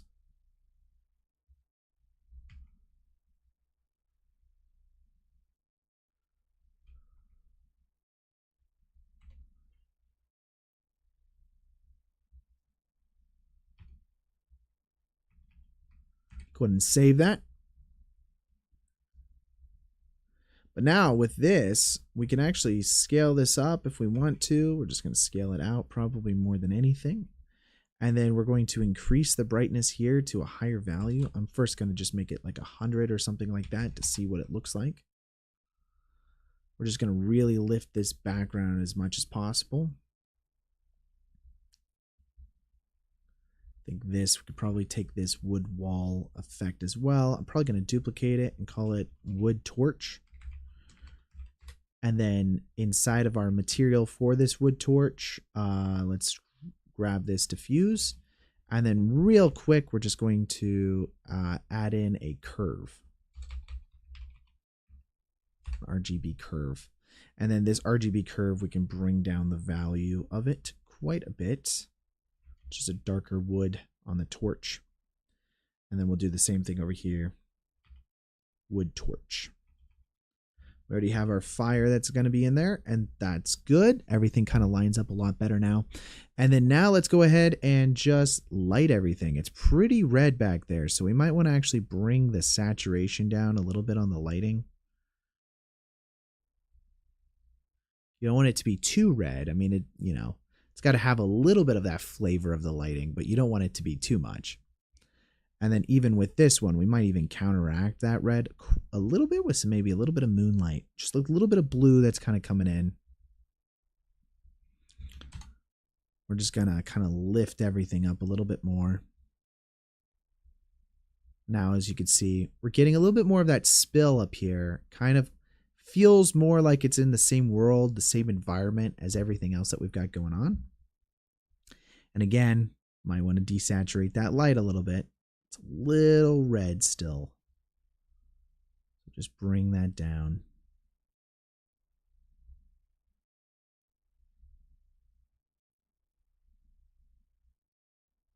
And obviously cooler lights will have a little bit of a different effect on the background. So just keep that in mind as we're going through and working on this. This rope texture here. Might want to reselect it. Let's see.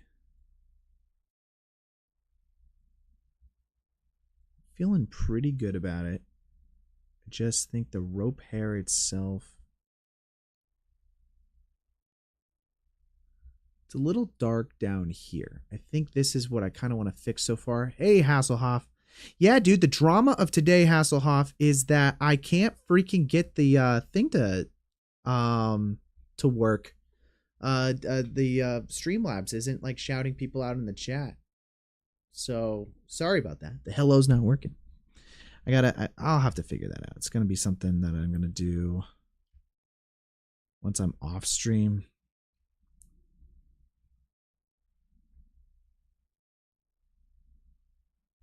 That's the only drama? 100% the only drama. That's the sad. Yeah, that's the only drama of today. I live in my own bubble of what I think drama is, but, you know. What is this?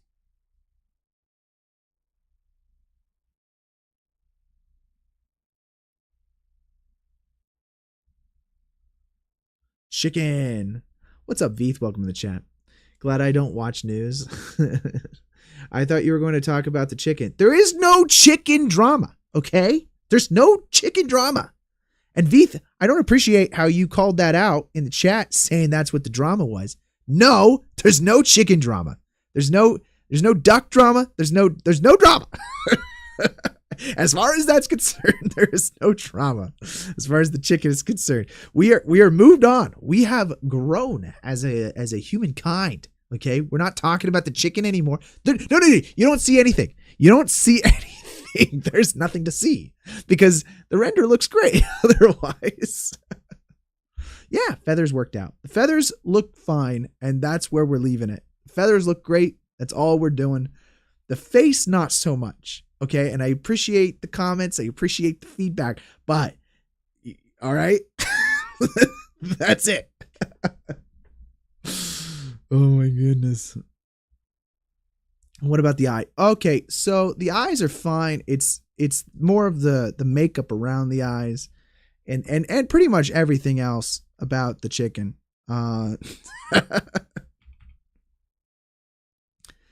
call this wooden torch. I'm just gonna tag these as wooden torch real quick.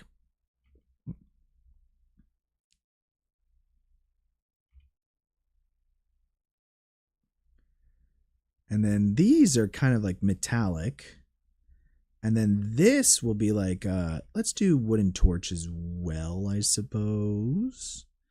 For these guys, let's call these like metal brace.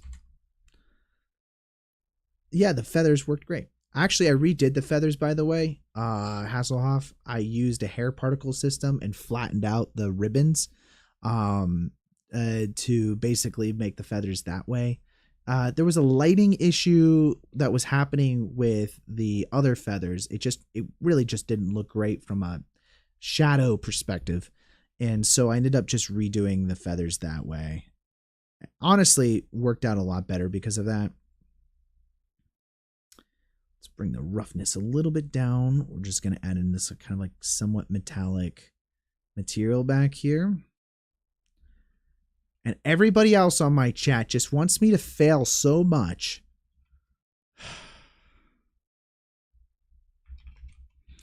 Let's go open up image texture here. And let's see. Let's use one of these guys. I think this might be nice to use. So let's plug him into... Let's plug him into our roughness. Yeah, that'll be cool. And then let's not make it super reflective, but we'll make the certain areas that are pretty reflective. So let's go to material preview here, and try to get that. Let's see the render, but with the chicken face. Unless you're chicken. Oh, I am chicken about it. There's no doubt about it. There's no doubt about it. But you know what? The only person that can judge me based off of whether or not I, on streaming, I can be chicken about things is Keysign. Because Keysign actually streams, guys. Didn't know if you knew that or not. Keysign's no longer in the chat with us right now, but Keysign was live the other day, which I thought was pretty cool. No!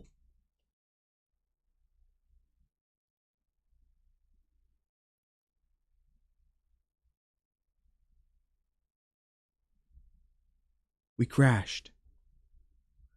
We crashed, everybody. We have to start completely over. We have to start completely over. From scratch. From day one. from like literally 4 weeks ago. It's just a cube. I'm just kidding. Well, that was exciting for a moment. Let's go ahead and save.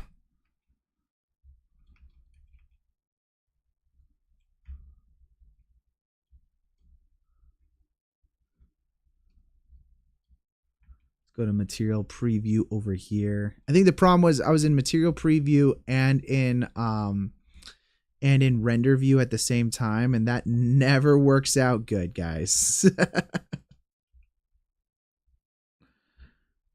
Okay, we're gonna preview this directly. We're gonna open up a new Surface Imperfections 1K texture that you guys can go grab over on the Patreon. Go grab those now. That is a smudge wajah. A smudgy is what we're going for. Maybe some stains. Let's do the stains, guys. Now you can say you've lost all the work and you did the chicken and the feathers. So yeah, dude, we lost everything, so that way we don't have to do it anymore.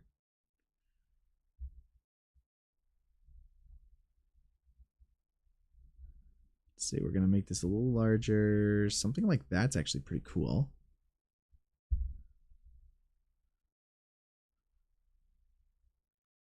And then we're going to go into color ramp.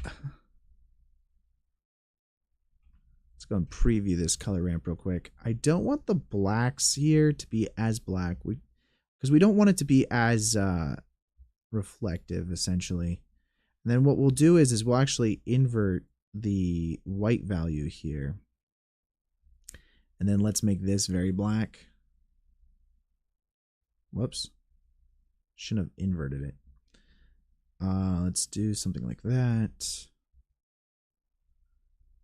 Let's just scrape down a little bit more.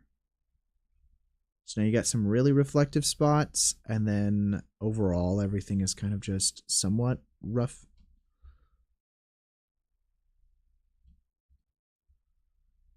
Maybe a little bit more, I suppose, rough.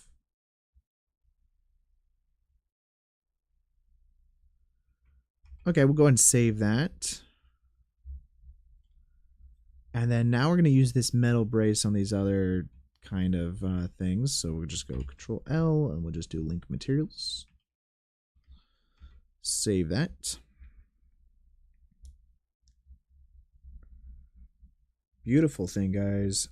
Beautiful thing. Let's save for the billionth time in this last 2 seconds. And then go back to render view here. We're actually super close to being able to hit the render button, guys.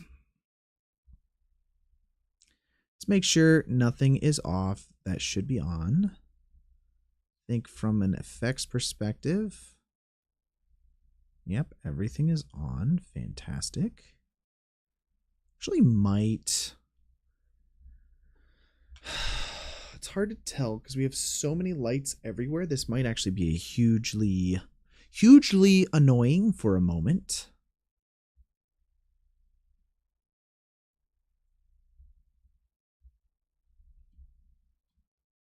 Let's duplicate this over here, rotate this around.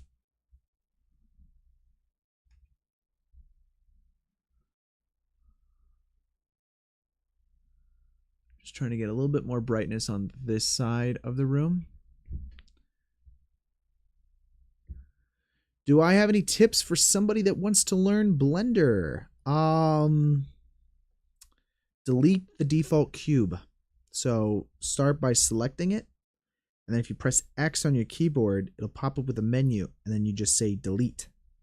That is probably the #1 tip for learning Blender.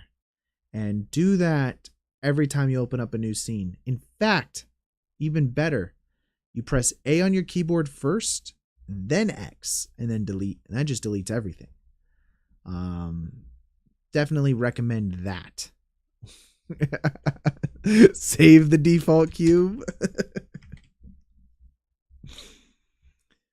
But yeah, practice is pretty much just it, dude. Like when it comes to learning anything, Blender or else, just practice.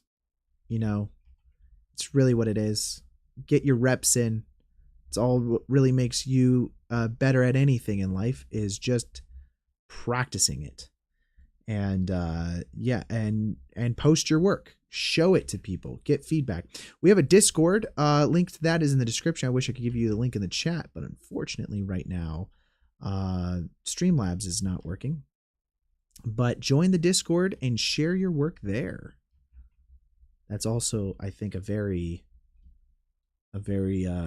good suggestion, because then you can ask other people that are in the chat or right now even what they think about your work, and you can get feedback from them and they can give you good feedback. Take feedback always. Like don't get too attached to anything you do, and then get rid of your chickens if they don't look good on your render. Be consistent, iterate fast, don't get hung up on stuff, and ask for pointers from more experienced people. Exactly. Hasselhoff knows. Hasselhoff's a pro. I'm going to add a new material here, and we're going to change this out to principal volume. We need like a volume scatter node, I think. I'm going to into our settings here for our volume scatter, and then we're going to keep that density. Oh yeah, plug this automatically over here into the volume button. He brought up the chicken again. I don't know what you're talking about, man. I never talk about the chicken. You guys are the ones that are always talking about the chicken. I just happen to be in the room when it happens. But yeah, let's go ahead and change the density here to like a 5 maybe. It's a way bigger scene. Normally I have to make this a lot smaller. Oh, well, that's also my problem. 1 second. Let's keep this as a 1. And we're going to move this cube here over into our effects. Boom. Guys, it is now that scene from Warfare where it was after the explosion happened and you can't see anything. Also, makes more sense. We've got ourselves a zombie inside of a creepy dude. Actually, this actually looks pretty cool. Not gonna lie, it looks pretty cool, guys. It's not what we're going for, but it looks pretty cool. Let's change the density value to be a lot smaller. Might even need to be smaller than this.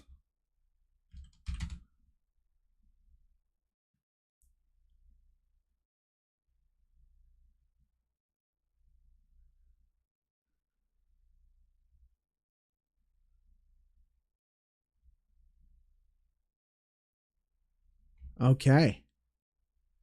Let's do that again. 0.03.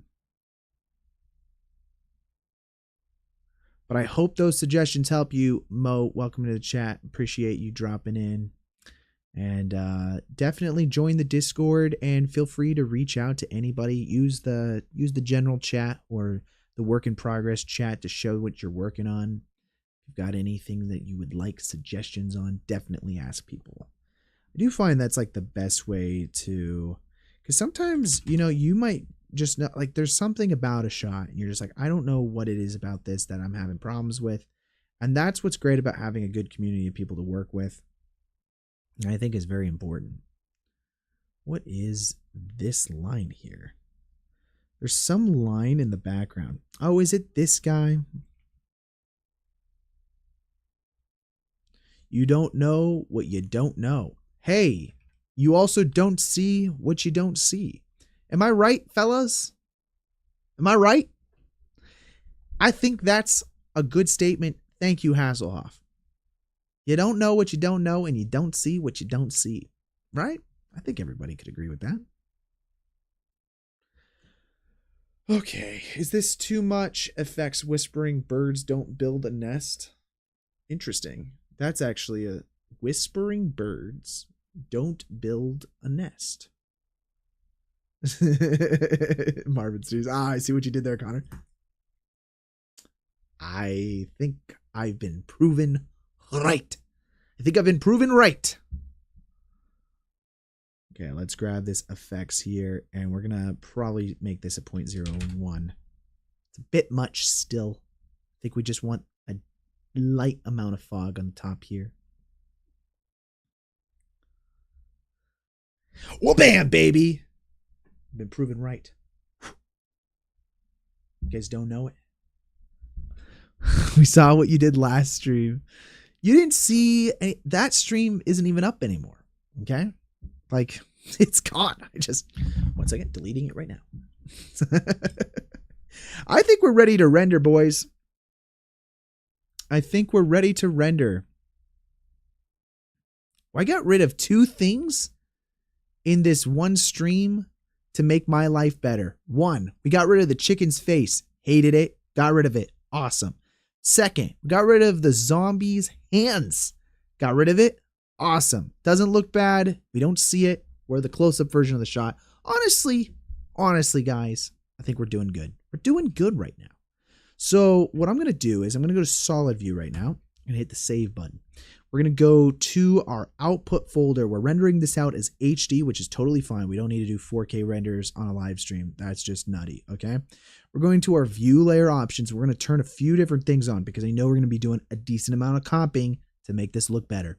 First of all, turning on normals, okay? That's kind of important. We don't need mispass. We don't need zpass. Those are fine. We can leave those unchecked. But what is more important for that is scrolling down and turning on both objects and materials.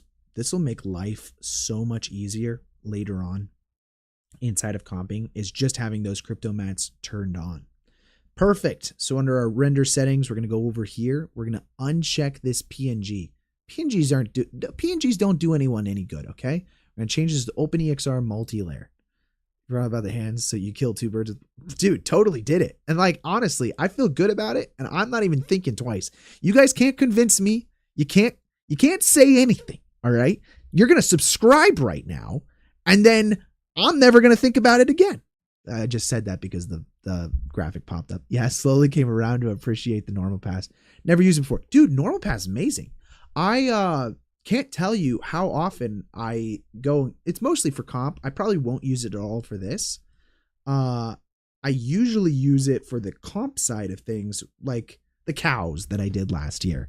I would get the lighting pretty dialed in 3D, but then I'd render it out, and then you drop it into your shot. And you're like, ooh, maybe I just want a little more of a highlight on this edge. Maybe want a little more of a shadow on this side.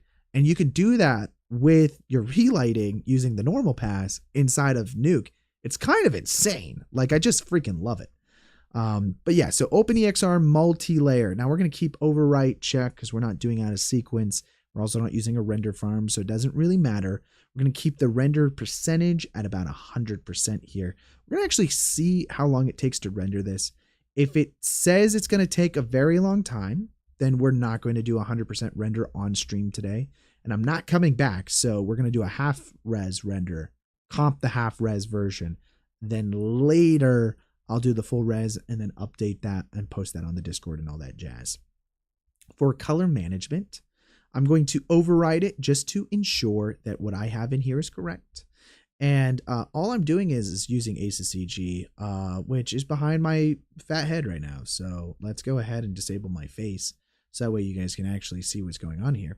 But I am using Aces CG color management in both Blender as well as Nuke. It doesn't matter really what color management you use, as long as you use the same config file in your comp as well as you use inside of Blender. And that's super important. Now I have a link to this on my Discord. So if you guys want this specific OCIO config file, you guys can go download that on the actual Discord. The reason why I prefer to use, what's it called? That's the reason why I prefer to use Aces rather than using, like the Ajax or AGX or any other color management inside of Blender, is because I often am working with colorists and other people that are using Houdini or using After Effects or using color grading in DaVinci Resolve or Baselight, which is the software that the studio that I work for uses. And Aces is pretty universal, where if I tag it as Aces CG on my end, when I send it to them, they'll have the exact same thing. That way color is consistent between shots. That's the biggest reason why you want to use Aces. But if you are kind of just creating your own thing, going to comp it yourself and then output a 709, post it on Instagram, you could work in whatever color space you want to work in. I just personally prefer to work in just because it's something that I always do for work. Might as well do it for my live streams as well because it's the same thing. Opinions on Houdini? Freaking amazing software. Love Houdini. Not super great at it, but I do like it. Go ahead, save this. And let's just hit the render button while we're sitting here, guys. I'm going to drop this over here, and then we'll just go to full screen on it. But yeah, man, Houdini. I'm not like a pro at it. I wish I used it more personally. Though I do often work with it and work with people that use it. When I work at my job, I don't do sim work. I do comp work and I do CG work. So a lot of the sim side of things, I'll hire a actual technical director to come on and do those things for me. But that's a little different. So it just kind of depends on the project. But I don't use Houdini all that much. There's some shots that I have done Houdini on, but so I have used it myself on shots. I'm not big on the sim kind of things. Baragon, welcome back, man. How you doing today? You're sorry you're late. You watching Tom Cruise War of the Worlds film? Oh, dude, that film's great. I actually really like that film. Welcome back, Happy Boy Forever. Yeah, that's actually a really good film. I actually like the original. Have you guys seen the original War of the Worlds? Pretty awesome. Like it back in the 80s, something like that. It's an old sci-fi film. I mean, I think there's even one that's older than that. They've remade it a few times, I think. But the Tom Cruise one's pretty cool. I like some of the cinematography that Steven Spielberg had in that film. Wow, does this say it's going to take 2 hours to render?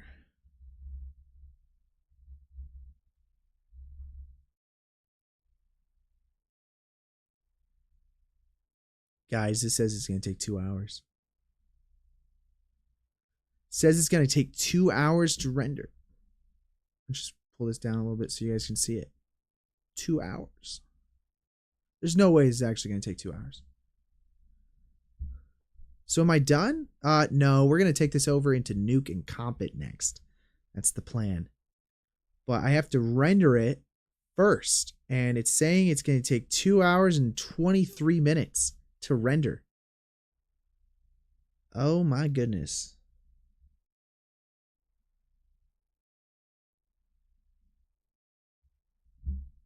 That's a lot. That's a lot of time, guys. What do we do here? Do I render this out at half res maybe?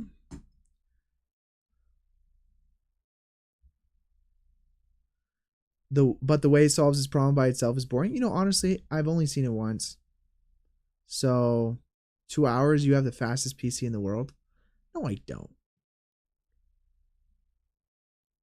If I turn off the effects layer, it might be faster. 2 hours though. Do I sit here and talk to you guys for 2 hours? Is that what we're about to do? Am I going to sit here and talk to you guys for 2 hours as we're waiting for this? Or do I have to stop the stream, let this render? Do I need to comp it on stream? Do you guys want me to comp it on stream? I could comp it. We could just push that till next week and comp that next week. 2 hour Minecraft stream. Start up Minecraft, 2 hour Minecraft stream. Do I have Minecraft installed? 1 second. 1 second. Minecraft launcher. Higher noise threshold value, lower max samples, 1/4 the samples of the doables resolution gives us. Dude, that was a lot of words. Lower res and more samples. It is low res though. It's HD. It's 1920 by 1080. I don't want to do any lower res than that. Lower the max samples. Yeah, 4096 is a little high, but it also gives you very pristine, crystal clear renders. Although at the same time, you probably only need.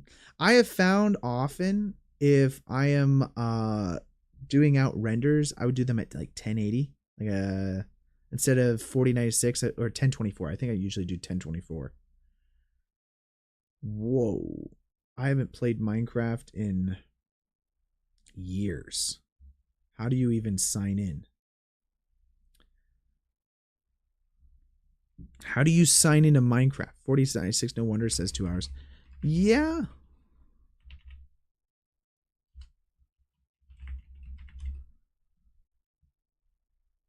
Yeah, you know what? We're going to change it to 1024. 1 second. 1 second. Canceling the render. Canceling the render. And then I'm going to update my render settings here. We'll do 1024. And that should be good. This is usually just the settings that I use when I'm doing renders. So here it goes. Let's see what the value is, everybody.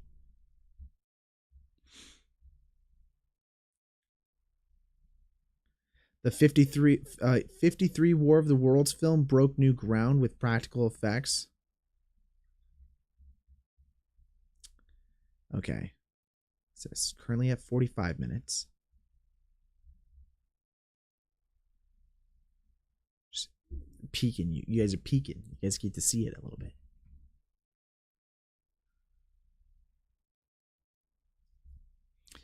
$39 minutes. I don't think you've played Minecraft in years either. Thing is open now. I feel like it's somewhat unrecognizable to how I remember it. Yeah, honestly, I can't even remember which version I played.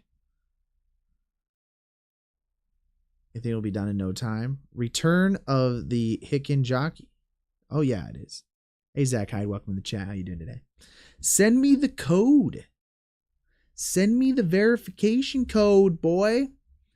It's going to send me the Minecraft verification code. There we go.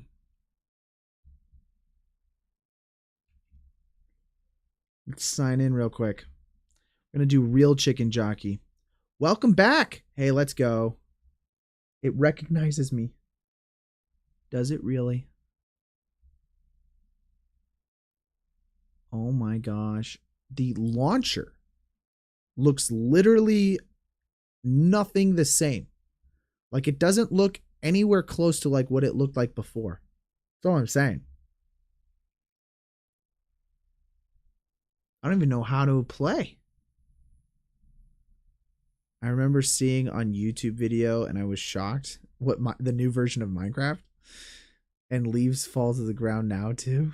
What? I was playing Minecraft 2 hours ago. Yeah, well, you were prepping for this live stream. Like, you knew that this live stream was going to happen. So you're just like, oh, we got to get into the Minecraft spirit, right?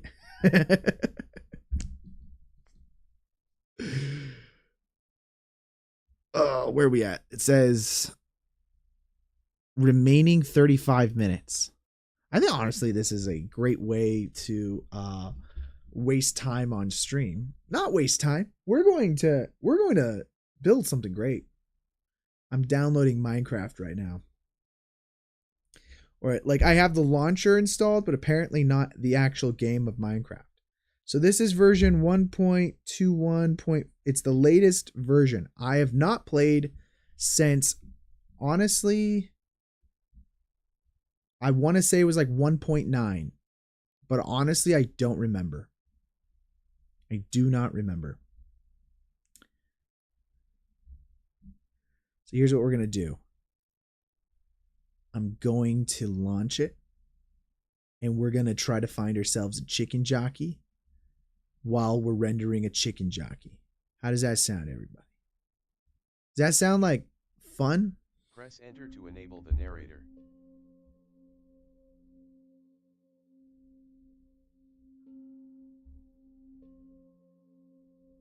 Is it done rendering? There's still noise. No, it's not. It's at 94 out of 1024. Can you guys see that? 1 second. Let me scoot this down a little bit.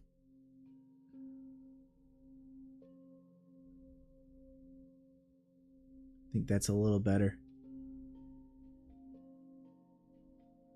Zombies always look old. So welcome to Minecraft, everybody. The Java edition.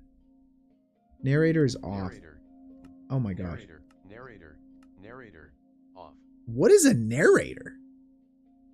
Are you in the game? Yeah, man. We're figuring it out. We got single player. Wait, did it yeah, well, proceed, that's fine. We'll allow access.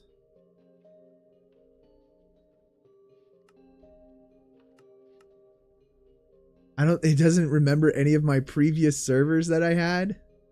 I've been spending a week on this new VFX shot featuring a nuke explosion. Well, I'm not a new player technically. I played back in 1.9, okay?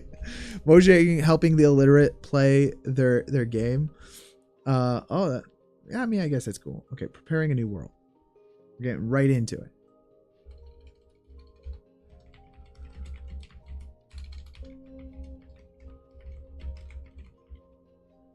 Search for the chicken jockey. We're going to do it, guys.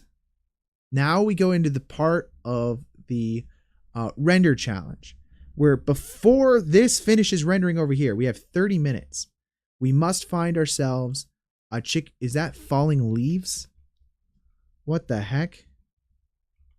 Guys, by the way, this is my skin in Minecraft. This is going to be great. I think, honestly, we're about to unlock a singular goal of ours, okay? We just need to find ourselves a cave. We need to find ourselves maybe like a ravine of some kind. We're going to find the chicken, and then we're going to find the jockey. Can we do that before 30 minutes from now? I don't know, but I'm getting a little stutters. Getting a little video setting stutters here. 1 second. Biome. What the heck are all these settings? There's a lot of settings going on here.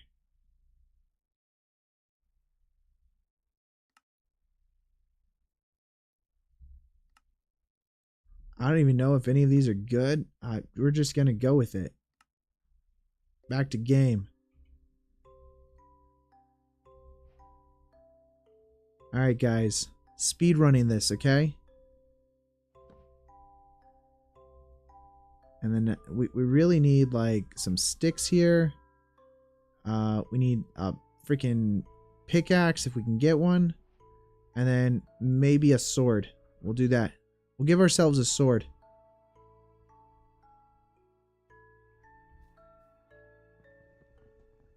Now the goal is that we are going to find... Why is that already broke?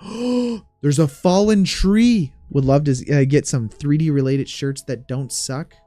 Wait. What are you talking about? I'm now a member of what? Oh, Action VFX. Oh, I gotta change my... I'm sorry, guys. We're changing our controls here. Key binding it. We're going to do the sprint button. It has to be left shift. Our sneak button, control... And I think that's good. Just my brain. Oop, we found one. We found... Oh! Okay. I tried to shift.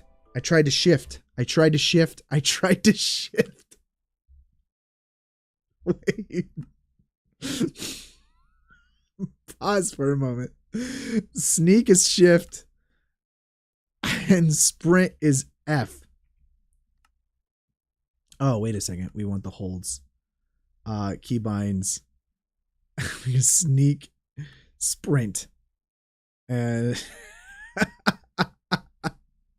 hey, I'm not a gamer noob. All right. There we go. Done. I just haven't played this game in so long. I don't need help. I don't need health. Health is for noobs, okay? I'm a pro at Minecraft. I'm here to kill the chicken jockey.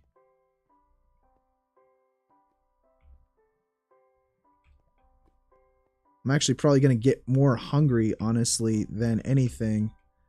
Oh, this is such a bad idea.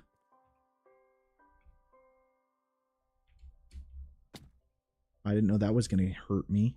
That's kind of crazy. What? You get hurt by dropping 3? I dare you to enter the lava. We can see you're a pro. Hey, I make VFX shots. I don't play Minecraft. And that's fine with me, you know?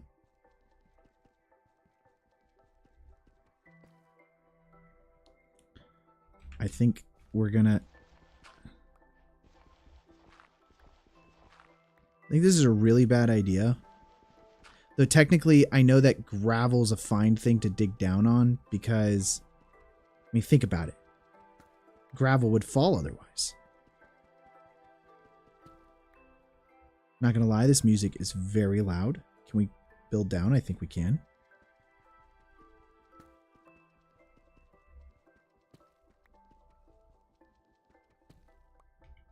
I think we still can.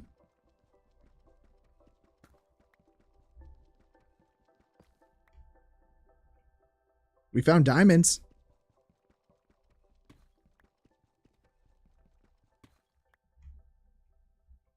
Diamonds are right there, boys.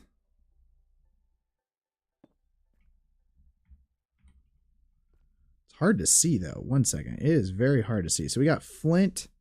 We've got gravel. Technically, we just need coal. We've got ourselves some diamonds right there, boys. You know, we cooking. All right. I can't see crap, but, you know, I'm sure we're going to run into a chicken, hopefully, within the next couple minutes. Why is it so dark? Brightness. Make that bright.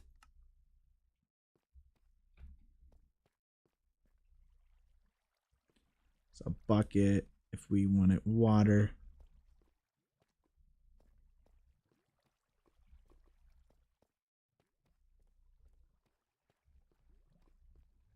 Honestly.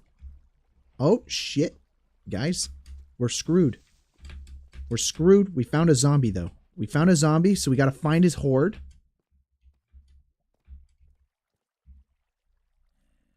We found a zombie. We found a creeper. Checking them off the list. Here we go. Or I might... No, I'm in hard mode. I think it's right there. Yeah. I kind of need food. 1 second. Let's go kill that zombie so I got some food. Oh, shoot.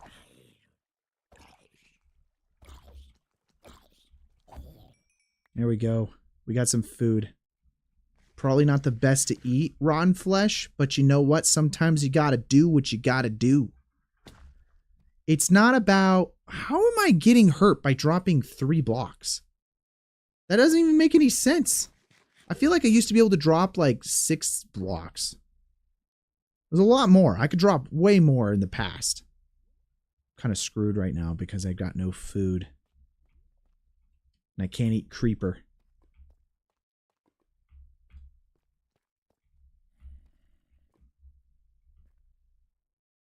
Okay.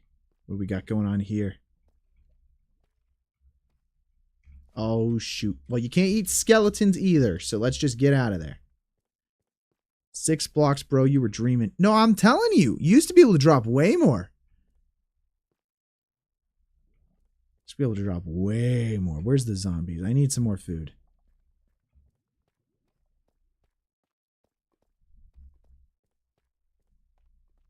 Where are we at for render time? We got 30 minutes, guys. We got some chests. Oh, hello. See, we get some food going on right now. Let's go. Get some food. Hopefully you don't die while we're here. I know that as long as we're near here. What is this actually? Oh, freaking spiders, dude. Screw that. We're breaking that. And we're going to see sunlight again. Stuck in the mines. No, I'm not. I can get out whenever I want. You guys underestimate my power. Okay? My power as a Minecraft streamer. Wait till he finds out about... Wait, what's a lurk? Wait, what's a lurk? Stop it. Stop it. What's a lurk? Someone tell me right now what a lurk is. Okay, we got a iron. That's cool. Dude, we're beating the whole game. This is so easy. I can't even tell you. Like, it's so easy. The warden. Stop it. You're making up stuff now, honestly. Like, you know, I literally have no clue what any of that stuff is. All right, we're almost at full health, though. Some more diamonds. Guys, if I actually was playing this game, it'd be so easy. Look, I've already like found everything there is in the game.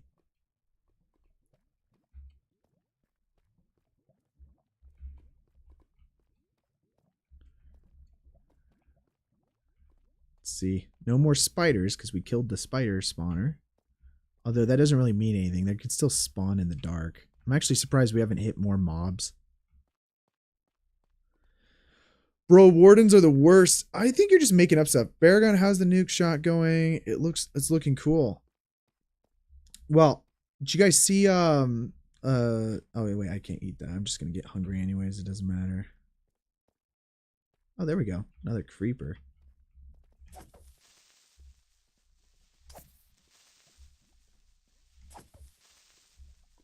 Hello, buddy. I know, like, there's freaking, like, lava directly behind me. I didn't want to back up too far.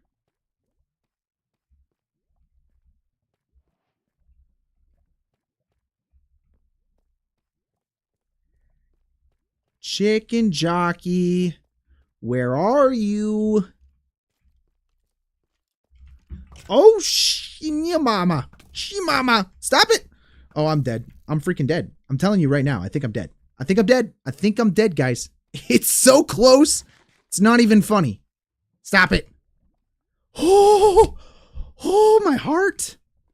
Oh, nope. He's coming after me. He's coming after me. He's coming after me.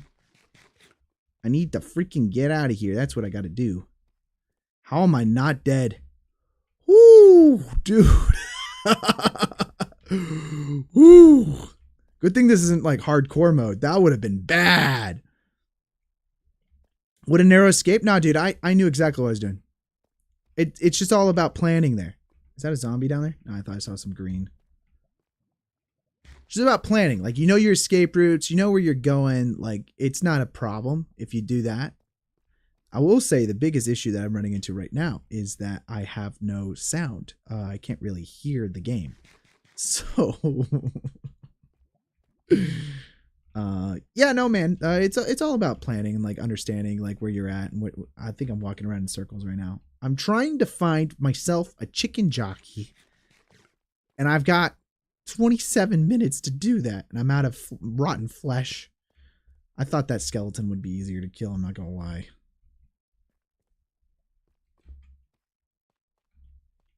I haven't placed a single torch down. I'm just wandering around. Did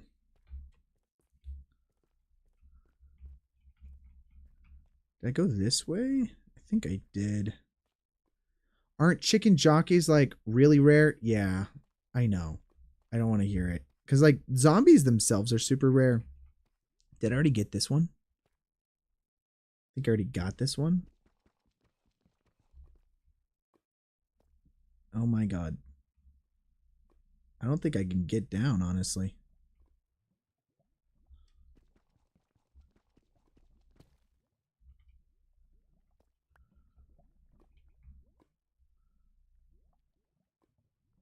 Yeah, what the heck?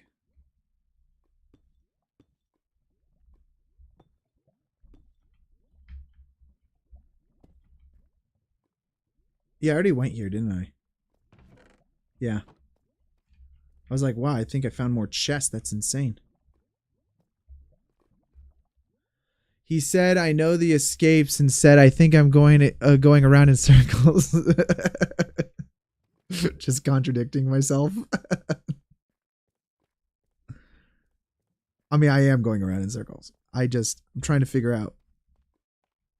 Okay, so I've definitely been there. You guys aren't helping either. Knee breaking heights.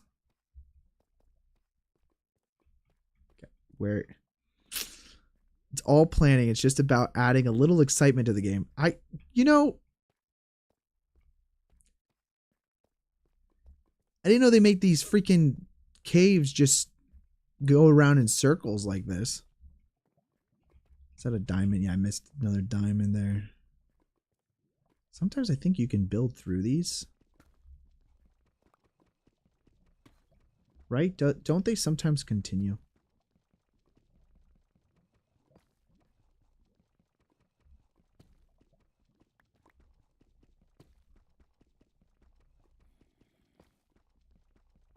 Isn't it just like, it's just continuing the path? Like we just wanted this to keep going. More diamonds. How many diamonds am I going to see? What the heck is that? Oh, Shinya Mama. Where is that coming from?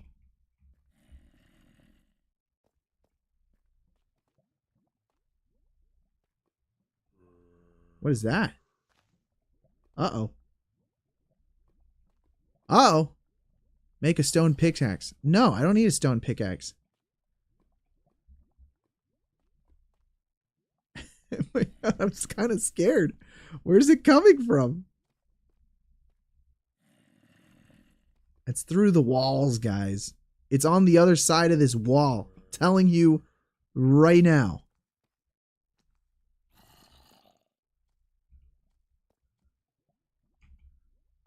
Okay, wait a second. Fine. You're right. Let's do two things here. Cobblestone pickaxe. Cobblestone sword. Got an upgrade.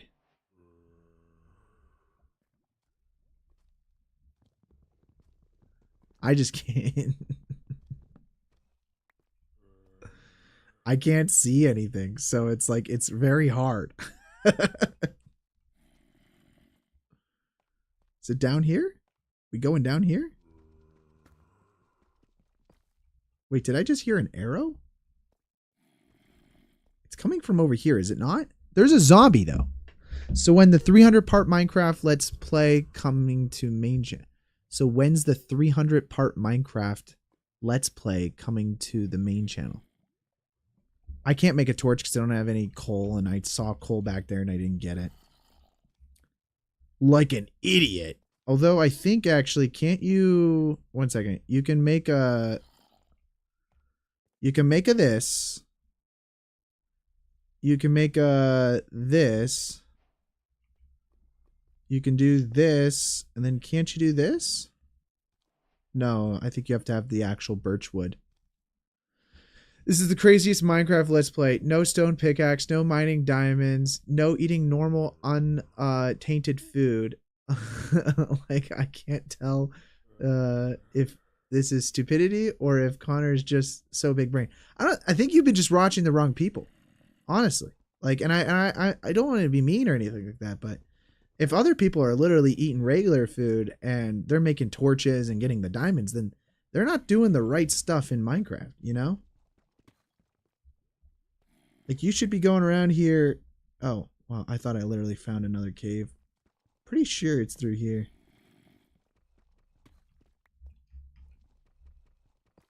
You know what I'm saying? It's called freestyle. Exactly. I can't see crap, by the way. Like, it's very hard to see. Oh my God. Hello there. Hello there, Mr. Human. Oh, he could totally drop in. Whoa, wait a second. He could totally drop in if he wanted to. I don't know where he went. He went up there, did he not? There he is. Mr. Creeper, sir? Mr. Creeper, sir? Mr. Creeper, sir?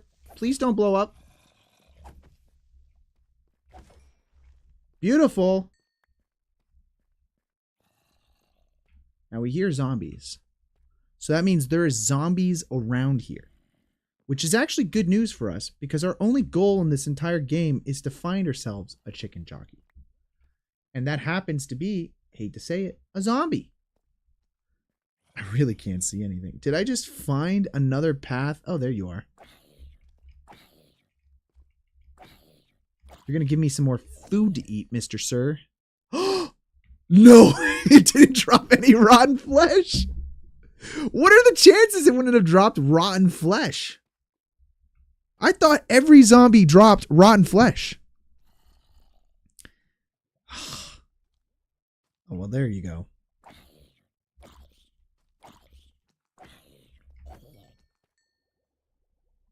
Wait, you're joking, right? What are the chances? What are the chances I don't get 2 freaking rotten flesh from 2 zombies? The game is trying to tell you something? No, the game is telling me that I should not be eating. What is this? Raw iron. Okay. They changed the logo.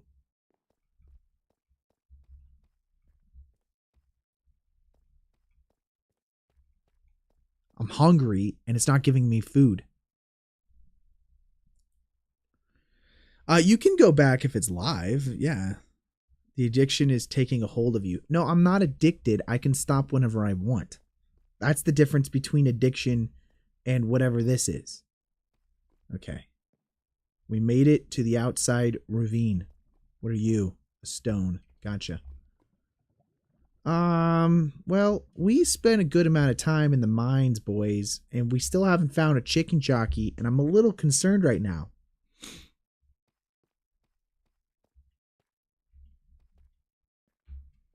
I'm a little concerned.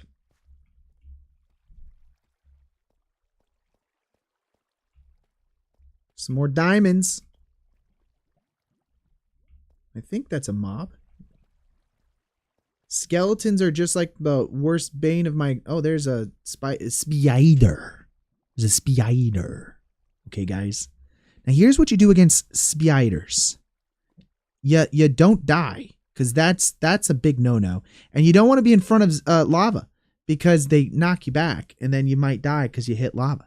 So, damn, it is dark. It is dark. I will admit that it is very dark. But if I look at the lava, it's not as dark. But I don't want to be looking at the lava because there's a spider up there. And that's no bueno. There is some zombies and mobs over there. Uh-oh. Mr. Spider, sir. Mr. Spider, sir, can you come down and fight me, please? Mr. Spider. Is he half invisible or is it just that dark over here? 0 hits, baby! Woo! 0 hits! They didn't hit me a single time. That's how amazing I am. Did you see that, guys? That's awesome. Okay. Alrighty then. Let's go find her. There's just Mr. Zombie. And he can't get to me because there's all this water and zombies don't know how to swim. So that's like kind of a thing, by the way. Hello, Mr. Zombie. How are you doing, sir? Let me give you a handshake. I am getting hit from behind. I don't know what that was. I just got hit. Was that an arrow? What just hit me? Did I also not get freaking zombie flesh? Oh no, it's another zombie. That's the 3rd time. I need food, guys. This isn't even funny anymore. That's kind of sad. He's kind of like stuck there in the river. There we go. We got food. Single zombie flesh. It's not even enough to heal me.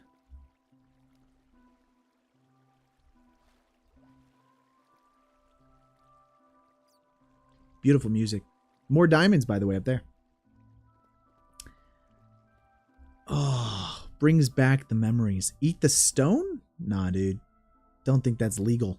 I don't think you can do that.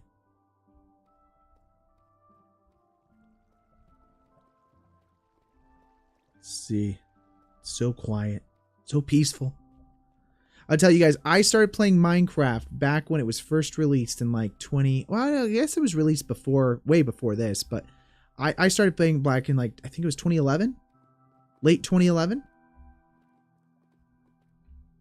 Bro tried eating the stone. No, I tried to eat the gravel. There's a difference.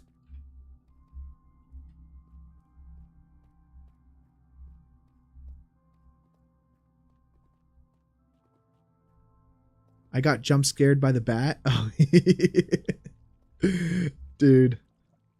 I think that's the end of that. 15 minutes to find a chicken jockey, guys. I don't know that we're going to do it.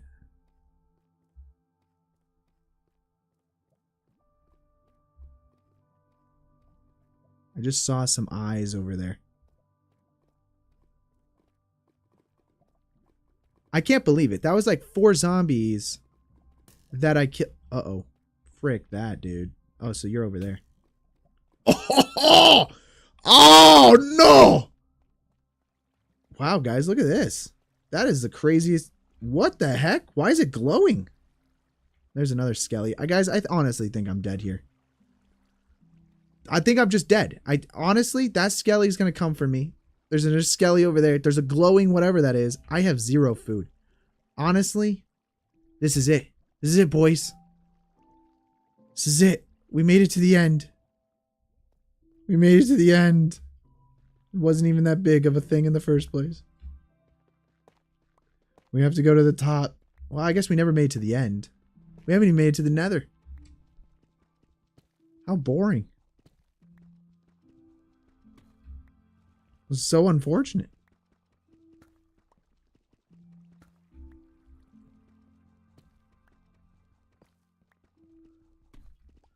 I climb to the top. I gotta do the shame climb. The climb of shame.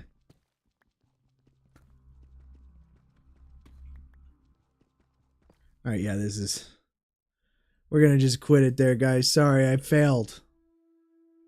Hello, who are you? Introduce yourself, please. Hi, my name's Connor. I'm a visual effects artist, but for some reason I was playing Minecraft just now. And now I'm done playing Minecraft. But we're currently waiting for a render to complete. So that's why we're waiting. So I was like, hey, let's play some Minecraft. Next time, we'll play, I don't even know. You can have spent 5 minutes looking for food. Well, yeah, so here's the thing. I quit because I was going to have to climb up. And that was going to take like 10 minutes, 15 minutes. I found food. It was zombies. But like they weren't dropping their food. It's like if you killed a cow or a pig and it didn't drop its pork chops or steak. Then you would be like, oh, well, that's kind of messed up. Like it's the same thing. I felt like you talked with me in real life. Thank you, sir. Absolutely. Thank you, Crucial Red, for joining the channel. We are just waiting for this render to complete right here. This is what's currently being rendered. And then I got a comp it inside of Nuke. Connor practically fulfilling his cannibalistic desires. No, zombies aren't humans. I don't know what you're talking about. Zombies aren't humans. So they're zombies. Zombies. It'd be different if I went and killed a villager and ate the villager meat. Zombies are zombies. They're not humans. Am I wrong? Somebody tell me I'm wrong. Because, think about it. Zombies in Minecraft are not villagers turned zombies. They're not players turned zombies. They are zombies. They spawn as zombies. Villagers, when they get bitten and eaten by a zombie, die. They don't turn to zombies. They die. Players, when they get bitten and eaten by zombies, what do? Do they turn to zombies? No, they die. So, zombies are not humans. Zombies are zombies in Minecraft. And there you go. Now you know the lore of Minecraft. I think you just assumed it was like zombies from The Last of Us or some other show. But this isn't like that. Zombies in Minecraft. Villagers do. What? Villagers turn to zombies? Wait, what? How?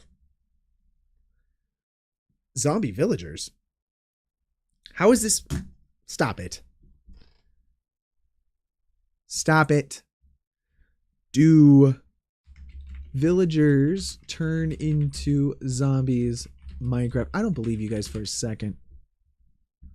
Yes, in Minecraft, villagers can turn into zombies. What?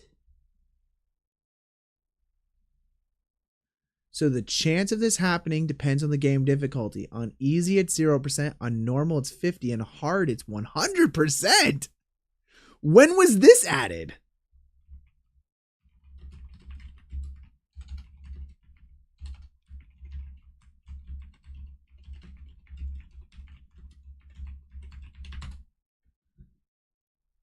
1.7.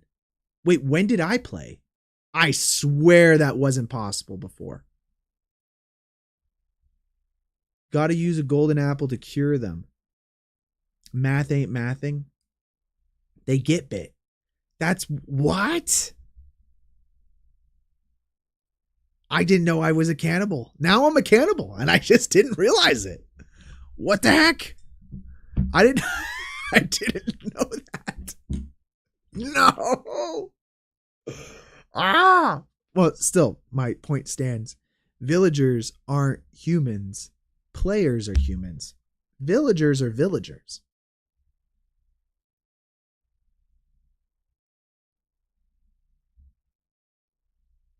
Am I wrong? Am I wrong? Villagers don't even speak languages. They go, huh, huh. And that's all they do. They make huh sounds. Players talk. Players are humans. I am not wrong. Happy boy forever. I am not wrong. I am not wrong. 1 second. Are players and villagers in Minecraft the same species? No. Minecraft players and villagers are not considered the same species. Haha. While they share some similarities, such as their humanoid form and ability to interact with each other, there are distinctions that suggest that they are separate, though potentially related. There you go, guys.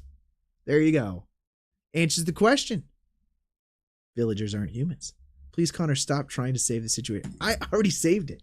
I think I did. I think we proved it me right. Related, but related like monkeys are related to humans. Like, they're still not the same, you know? They're a little different. And you know what? People in other countries sometimes eat monkey brain, but they don't eat human brain because that would be cannibalism. But monkey brain is a delicacy in some of those, you know, but they're related, right? So theoretically, you know, you go down that trail, it's like, ooh, well, I don't know. There you go. Doesn't that make you more of a colonist? Stop it. I'm not wrong, though. I read the Minecraft wiki. The Minecraft wiki proved me right here. Zombie flesh is not human flesh. Boom. Done. Actually kind of curious. So in The Last of Us, is there, because I never played the games, but they have the infected in The Last of Us. If someone ate zombie flesh, or I guess that would be literally human flesh, but I'm kind of curious because they do have cannibalism in that show. If someone ate the zombie flesh, wouldn't that turn them because they're the transfusion of the like fungi type thing? Would that not like make them an infected if they did that? I've never played the game, but someone please tell me if that is a thing or not. Because I know that there was that one group of people in season 1 that had the whole cannibalism arc. I'm kind of curious if in the game they talked about that anymore, where there were people that did do it and then they did turn into zombies, or, well, they don't call them zombies, they call them the infected. But I'm wondering if that's like a thing that happened. Someone let me know. Kind of curious. Kind of curious indeed. I could also kind of look it up. Alone? What? Sister, brother from another kind of human. Wait, what? What are you saying right now? Related. Oh, I see where you went with that. That is, yeah, that's dirty. Doesn't that make you more of a colonist? The villagers.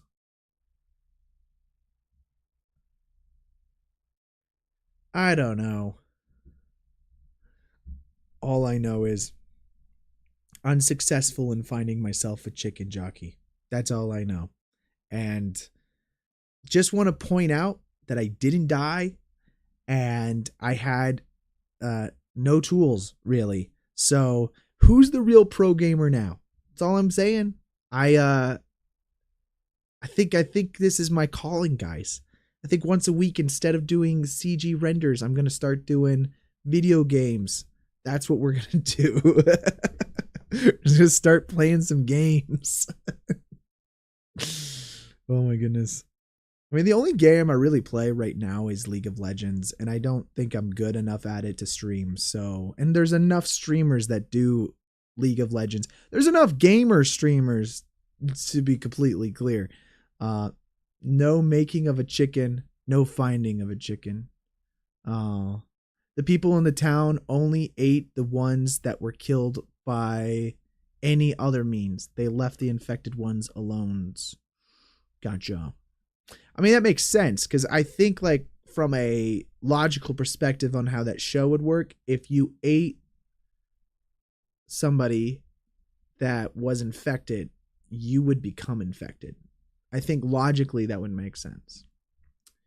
In the Last of Us universe, was there an example of someone eating someone that was infected? And what happened? Let me know. Has anyone or a group of people ever ate the infected? See, this is a Reddit post. Top comment. Top comment, guys. We all know deep in our heart of hearts that in the whole wild world of the Last of Us universe, there had to be that one idiot who was like, why not? And was never heard from ever again. It's the truth that none of us ever want to think about. Oh my goodness. Yeah, I never played the games, but like I would imagine that being a thing for sure. The people in town, it's like, dang, looks beautiful. It looks like he is holding a cement block. Because he is. He's holding a cement block. He's holding whatever you want him to hold, Marvin Studios. Took the wrong kind of shrooms.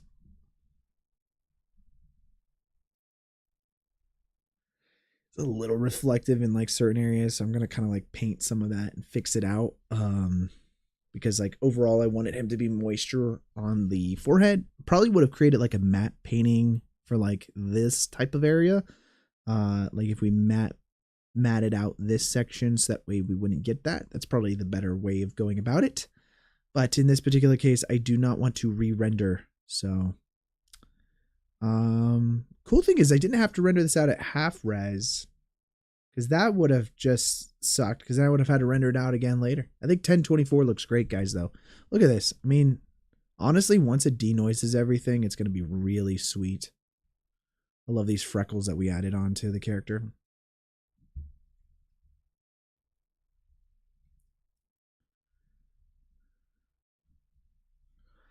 I gotta figure out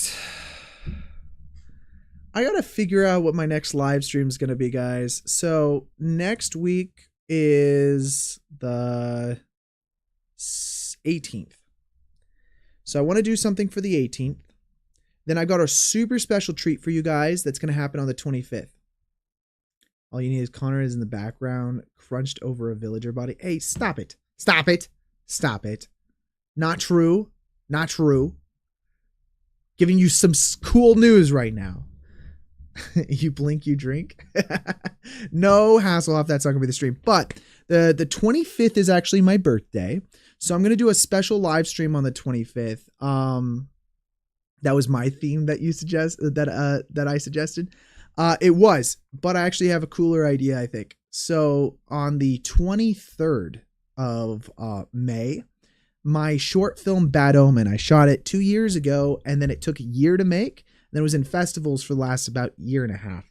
And that film I'm going to be releasing on my YouTube channel on the 23rd. That's Friday. So that's premiering.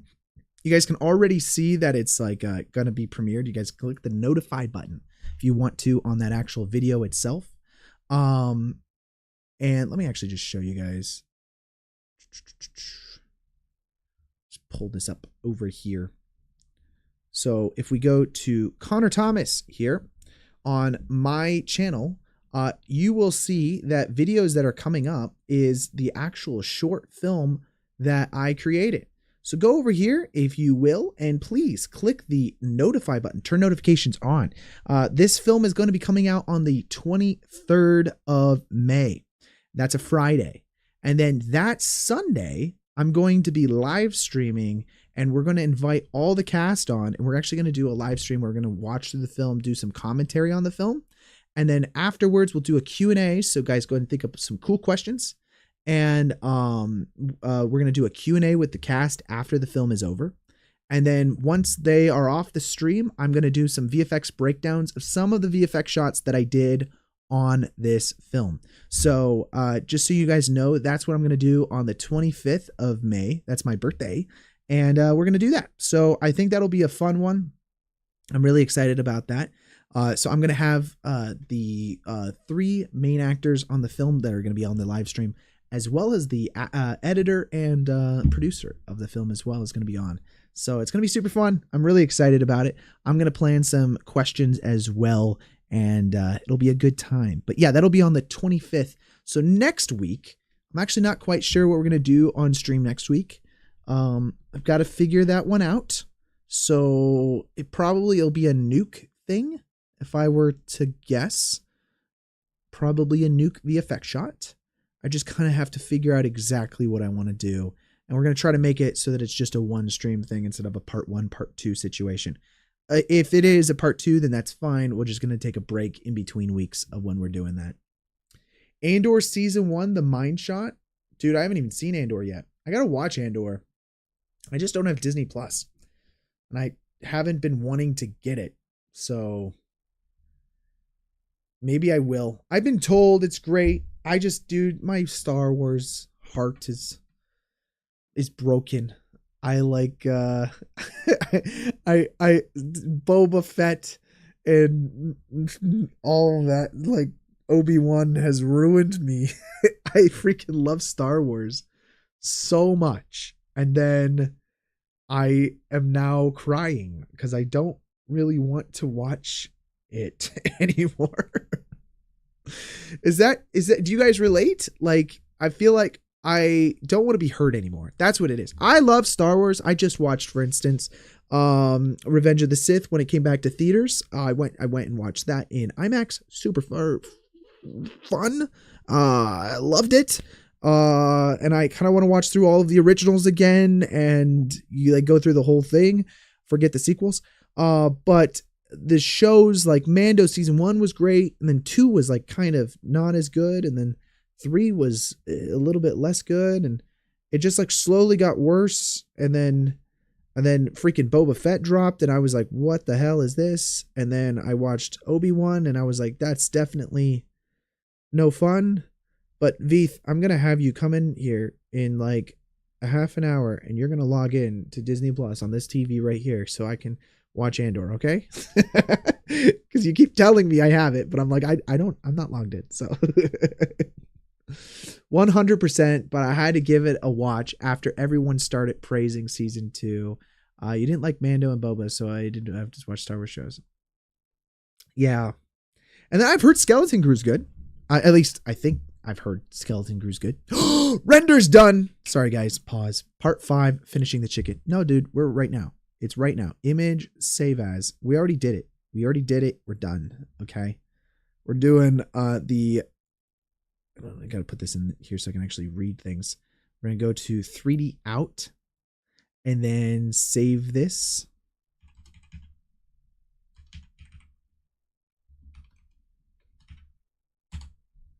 And we're going to keep, we're going to do override. We'll just make sure that Ace of CG is selected on that. Go ahead and hit save image, guys.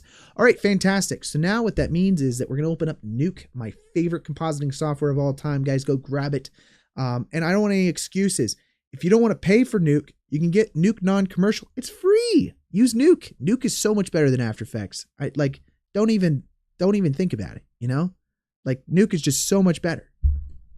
It's honestly not comparable whatsoever. So you could use Nuke non-commercial, and then if you want, you can use Nuke Indie, and Nuke Indie is only like $500 a year. After what? After it's gone. Exactly. Right. All right, guys. Let's go ahead and let's open this up. What is this? Lady Roto? Oh, that's right. It was from my freelance job that I just did. Let's go to streams. Today's date. We'll go to output and import this EXR. We're going to go to 2 screens, so that way we can actually work on this thing. And then we're going to go preview what we've got. I'm going to use a shuffle node, and then this shuffle node, sorry, let's also set that to 1. We're going to set this to combined. Beautiful thing. And then, of course, this is tagged as scene linear. And if you want to double check it, you can also make sure that it says ACES CG. Now, my scene linear is ACES CG, so it's the same thing. It doesn't really matter. Next up is going to be the actual work that we're going to be doing. First of all, I kind of want to do a few things. So we're going to use a roto paint node. It's just kind of bothering me, some of this side of things. If I use a regular paint node here, and then we just select some of this green, I'm going to change the opacity to be something really small. We're just going to kind of try to remove as much as possible. Whoops, what am I doing here? There we go. Remove some of this reflective stuff. If this was animated, it wouldn't be as good to do it this way, but also the same breath, if this was animated, I'd probably be rendering out passes and then just re-render this out without this like reflectiveness that's in here. So, you know, it is what it is. Like, it's just the fact that I'm doing this on a live stream that I'm going to have to do a little bit of some cheat codes to get the render to be exactly perfect. But we're just doing a still render, so it's not that big of a deal. Just trying to remove some of the white reflectiveness that's happening inside of here. And you can kind of see what's going on right now. We're just kind of like blurring and diffusing that out as much as possible. Really just help make it look better. I had the reflectiveness more for like this part of the face, but things like this doesn't make any sense. So, you know, we can go ahead and make this a lot smaller and just diffuse it out. We might want to have a little bit of there for the edges, but you know, for the hard edge that's on the inside of the skin, doesn't make as much sense. So let's go ahead and just remove quite a bit of that. It's like okay to have that because that's some nice like edge lighting essentially that we're adding into this guy. So let's keep grabbing these edges here, and sorry, let's do that.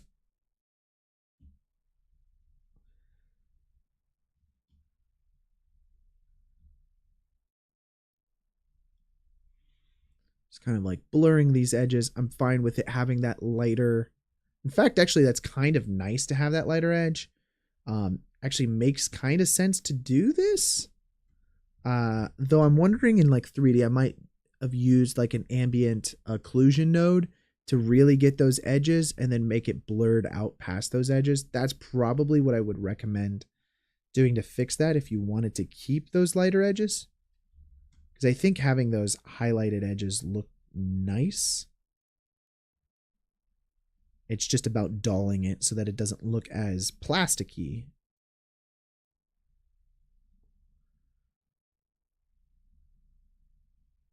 Just kind of blurring that out a little bit more.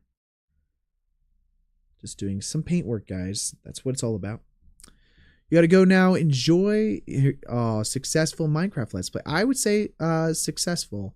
And in fact, actually, before you leave, you know, this is my opinion, is that, wait, can I not do that? How do you add, I was going to do a, here we go. Start a poll. Was the Let's Play successful?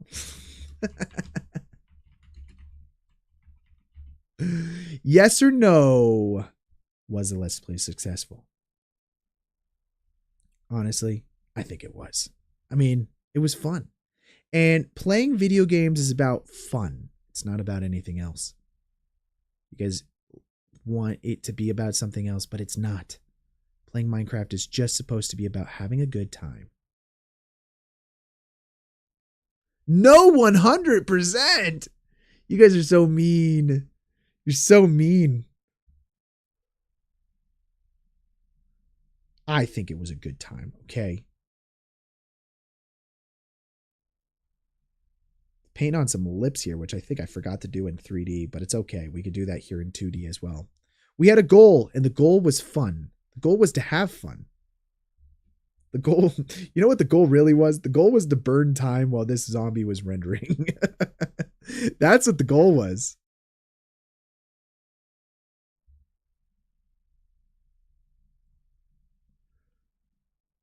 We did achieve. We achieved burning time away.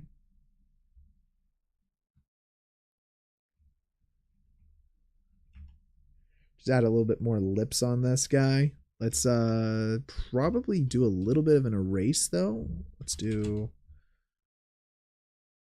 something like that.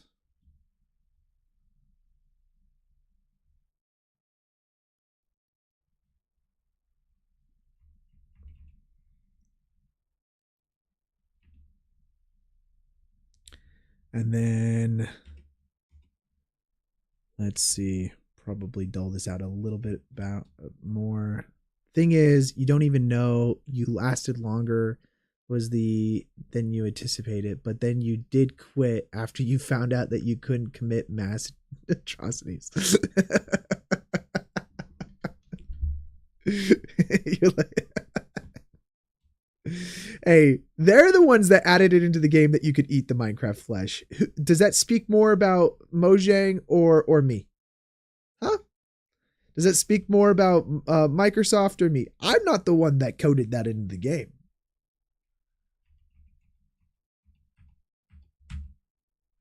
Okay, that's looking good to me. I think we painted out enough of the reflections that I would have wanted to paint out. There's maybe what I'm going to do is let's add an additional roto paint here. And then we're going to go to the paint on this. And then let's just make this kind of like somewhat darker and change the opacity to 0.01. I want to add in some shading to the side of this chicken head. I kind of want to add some shading to the side of the zombie head as well. So let's do that.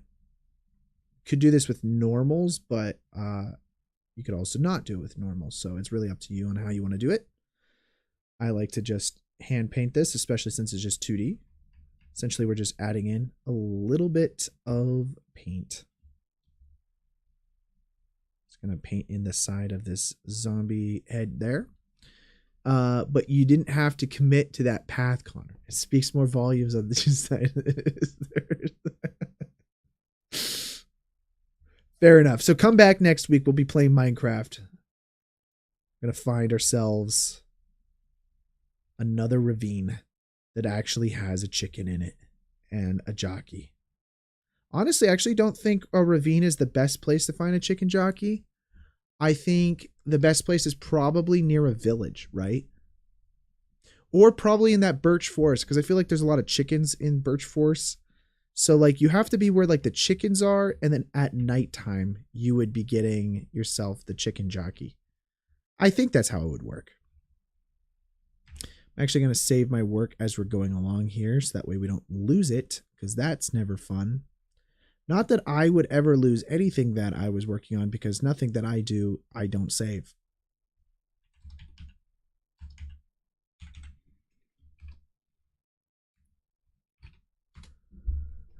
But we're going to make sure that doesn't happen. Cool. So we have some paint out work. There are kind of like lighting adjustments that we're doing here.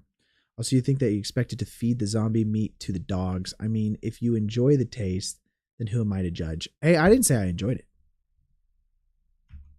Everybody voted no. But I appreciate you, Mr. Marks. If you voted yes, I thank you, because everybody else was saying that it wasn't a good time. That was one of the best Minecraft Let's Plays I've ever seen. I didn't die. And honestly, that's a big plus right there, because I'm not even a gamer. Just got a bunch of haters in my chat. That's what's going on.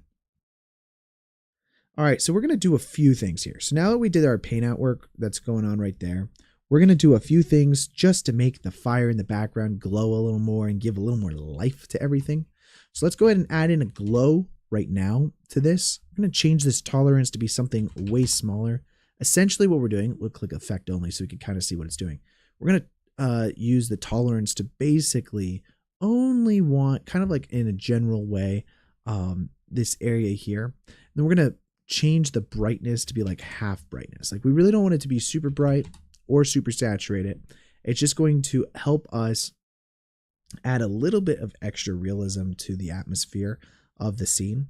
So then if we take this and then we merge this back on top of everything, probably also just set the mix value here to like a 0.4, and then we'll do a plus, and we're just going to add that back over top of everything. And that's going to kind of like lift everything and give it just a little bit more of an atmospheric effect to it. Now, the fire itself, we're going to want to have like a little bit extra spiciness to the fire. So let's go ahead and go back to the tolerance here. Set the tolerance to like a 0.5. And again, if we use the effect, kind of see the areas in which the most brightness is happening on our image. And we even might want to target specifically just those edges a little bit more. We don't want too much of this side of the zombie here selected. And then of course with our brightness, let's change this to like a 0.75. Probably same thing with the saturation. Just do a 0.75. And then of course we already have effect only. So then we'll just merge that back over top of everything. And we're going to use a plus.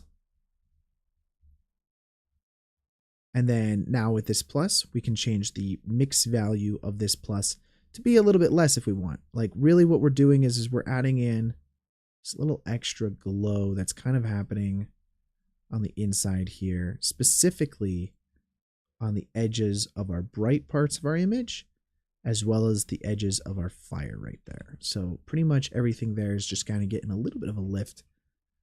I might even take this plus value here and make it a little bit less.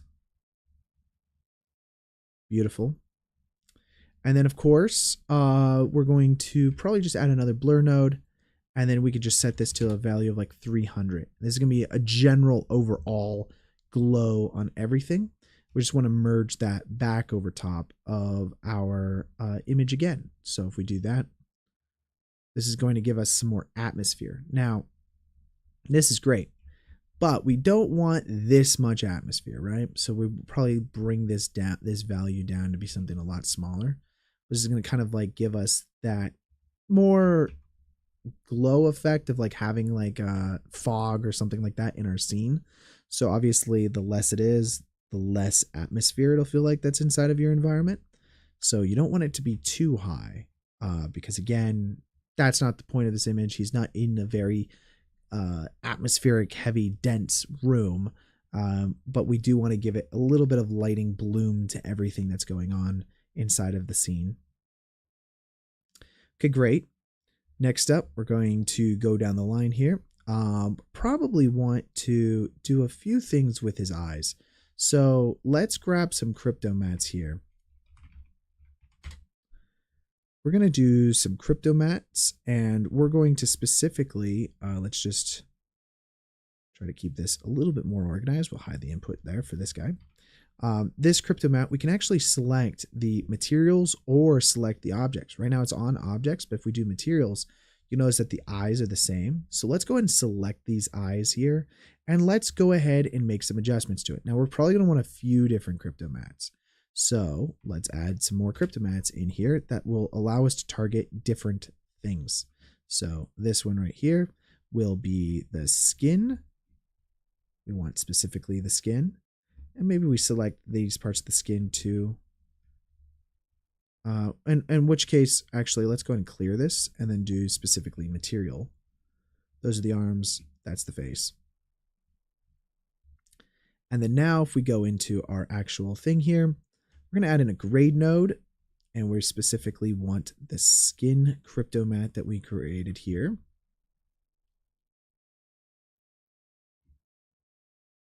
And then now we can go ahead and adjust the white point of this to have a little bit more of that kind of like yellowish look that we were hoping for in the first place.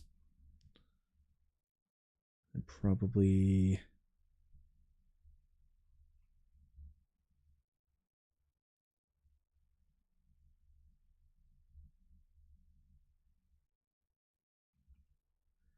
Give a little bit more warmth.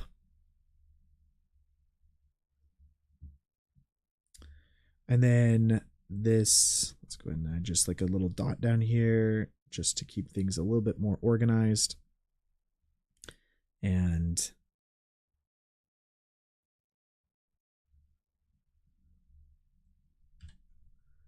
probably just another dot there. That's fine. Let's use another grade node now. Probably want the blacks of his eyes to be a lot darker. So if we go with the color ramp now and plug that into this crypto mat, allow us to target more of the contrast on the blacks of his eyes and like give us a little bit more.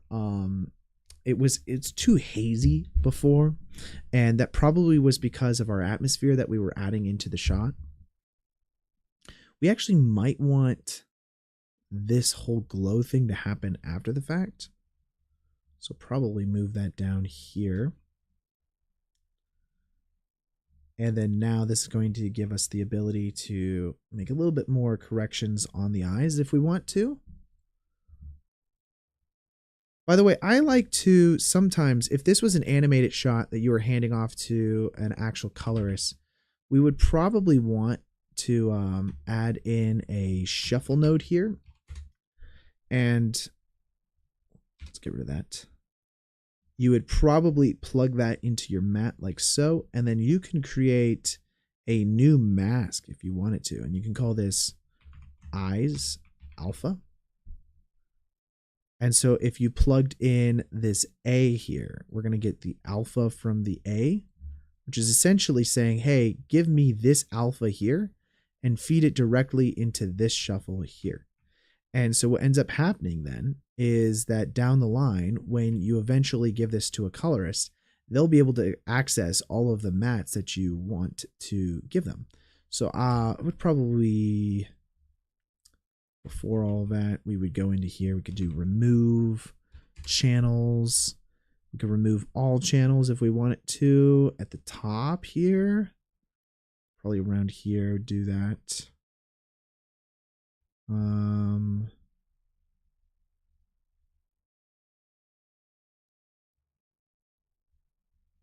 That's interesting.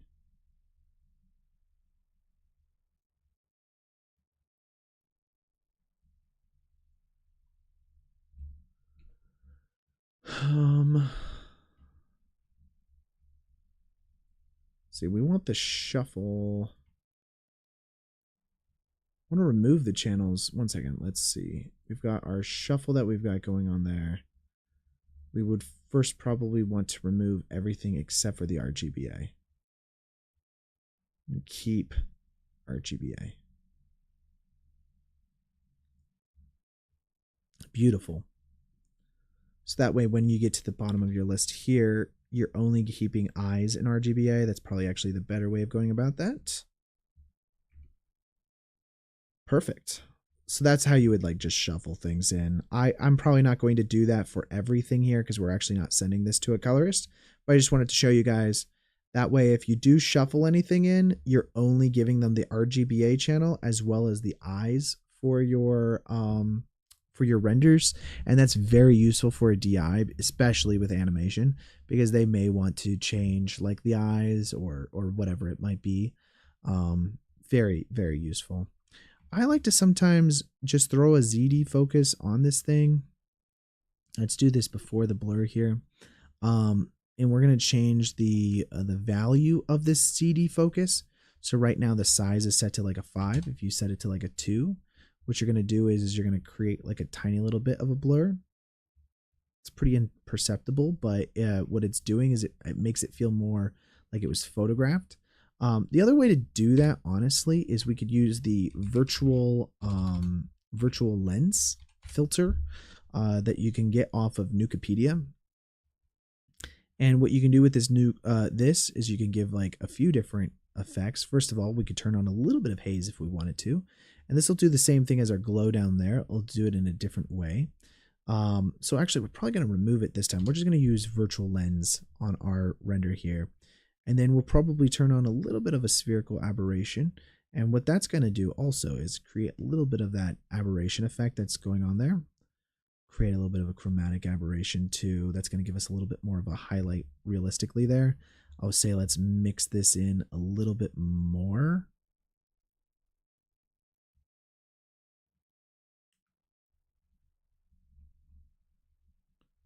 And then when we turn that off, we can see really what's going on there.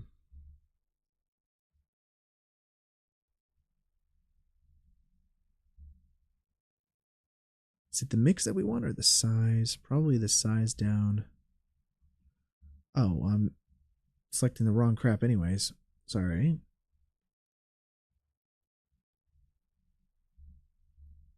Do that. That. A little bit of haze. Probably mix that down a little bit more. Try out for the astigmatism. And now this is astigmatism. See what diffraction glow does. I don't think so. Not for this. We're pretty close. I'm going to do the vignette through this. I usually do a separate vignette, but I think we could do a little bit of a vignette through this. Great. And then I think that's good. I don't want to add any halation. Okay. Next up, I'm just going to do a nice little lens distortion, and I'm going to actually do that before the virtual lens. So let's check that out real quick. And then I'm going to add a tiny bit of a lens distortion, not that much. And then let's do this as an anamorphic. And then let's do a redistort. Perfect. Now that with our glow effects going on there. Now let's go ahead and do regrain. And we'll change the grain size to be a lot smaller.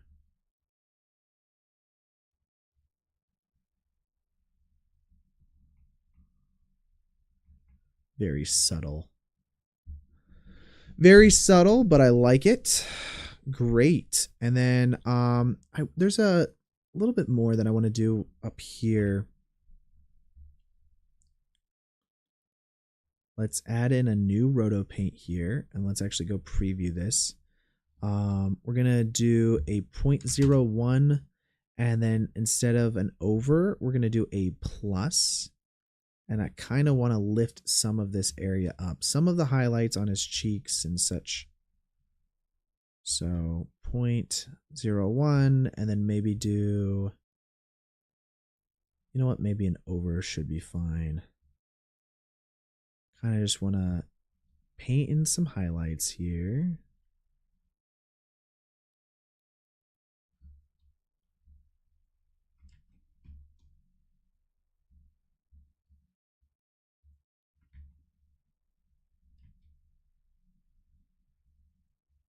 I love painting in stuff, honestly. It's so much fun. It's actually how they did the show Arcane. They actually hand painted a lot of their lighting that they did. And it's super cool way of getting the exact look that you want inside of a shot is just by doing it inside of your comp.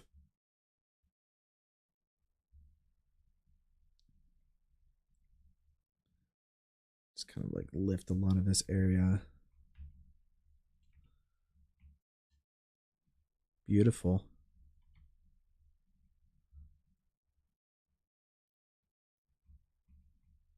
Just makes it so much more dynamic by doing that, by the way. Just love that so much. Kind of want to, there's another crypto mat I want to get. So let's do one more crypto mat. And we'll just go ahead and put them all the way down there. And we're going to select this chicken jockey, or the chicken itself. And let's do another color correction. This was just another issue I was running into with the chicken feathers. I just wasn't happy with how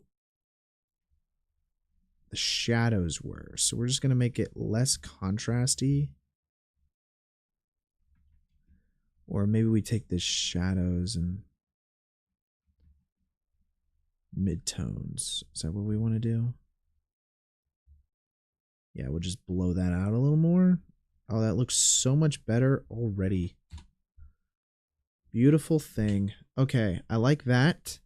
Let's keep that, but the Oh, you know what? I am kind of fine with how that lifts the side. I think that actually matches more what I'm going for. Now let's go check out the final image there. Oh, that's looking good, guys.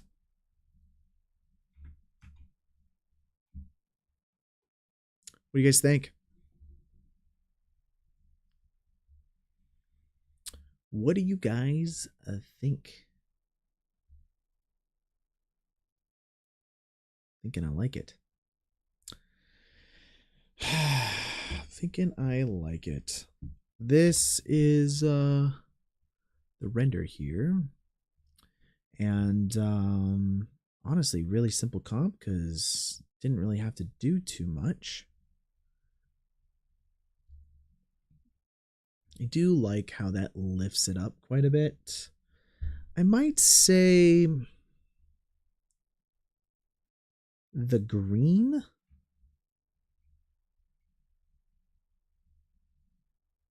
Maybe not quite.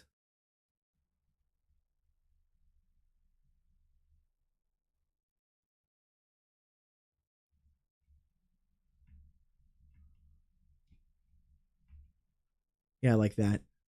That green's a little better. The shirt, maybe we can get a separate crypto mat for as well.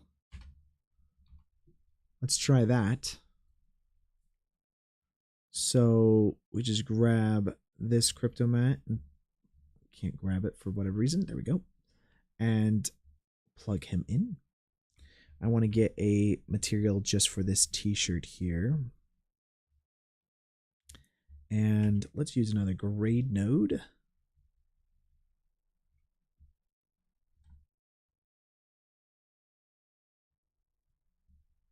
Beautiful. Okay. And then we go into this. A couple things. We could probably just go to the white point and then just make this a little more blue. We're going for like a very specific Minecraft zombie blue color.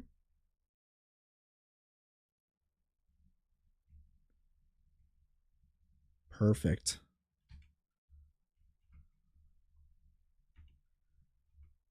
Yeah, guys. I think that's going to do it right there.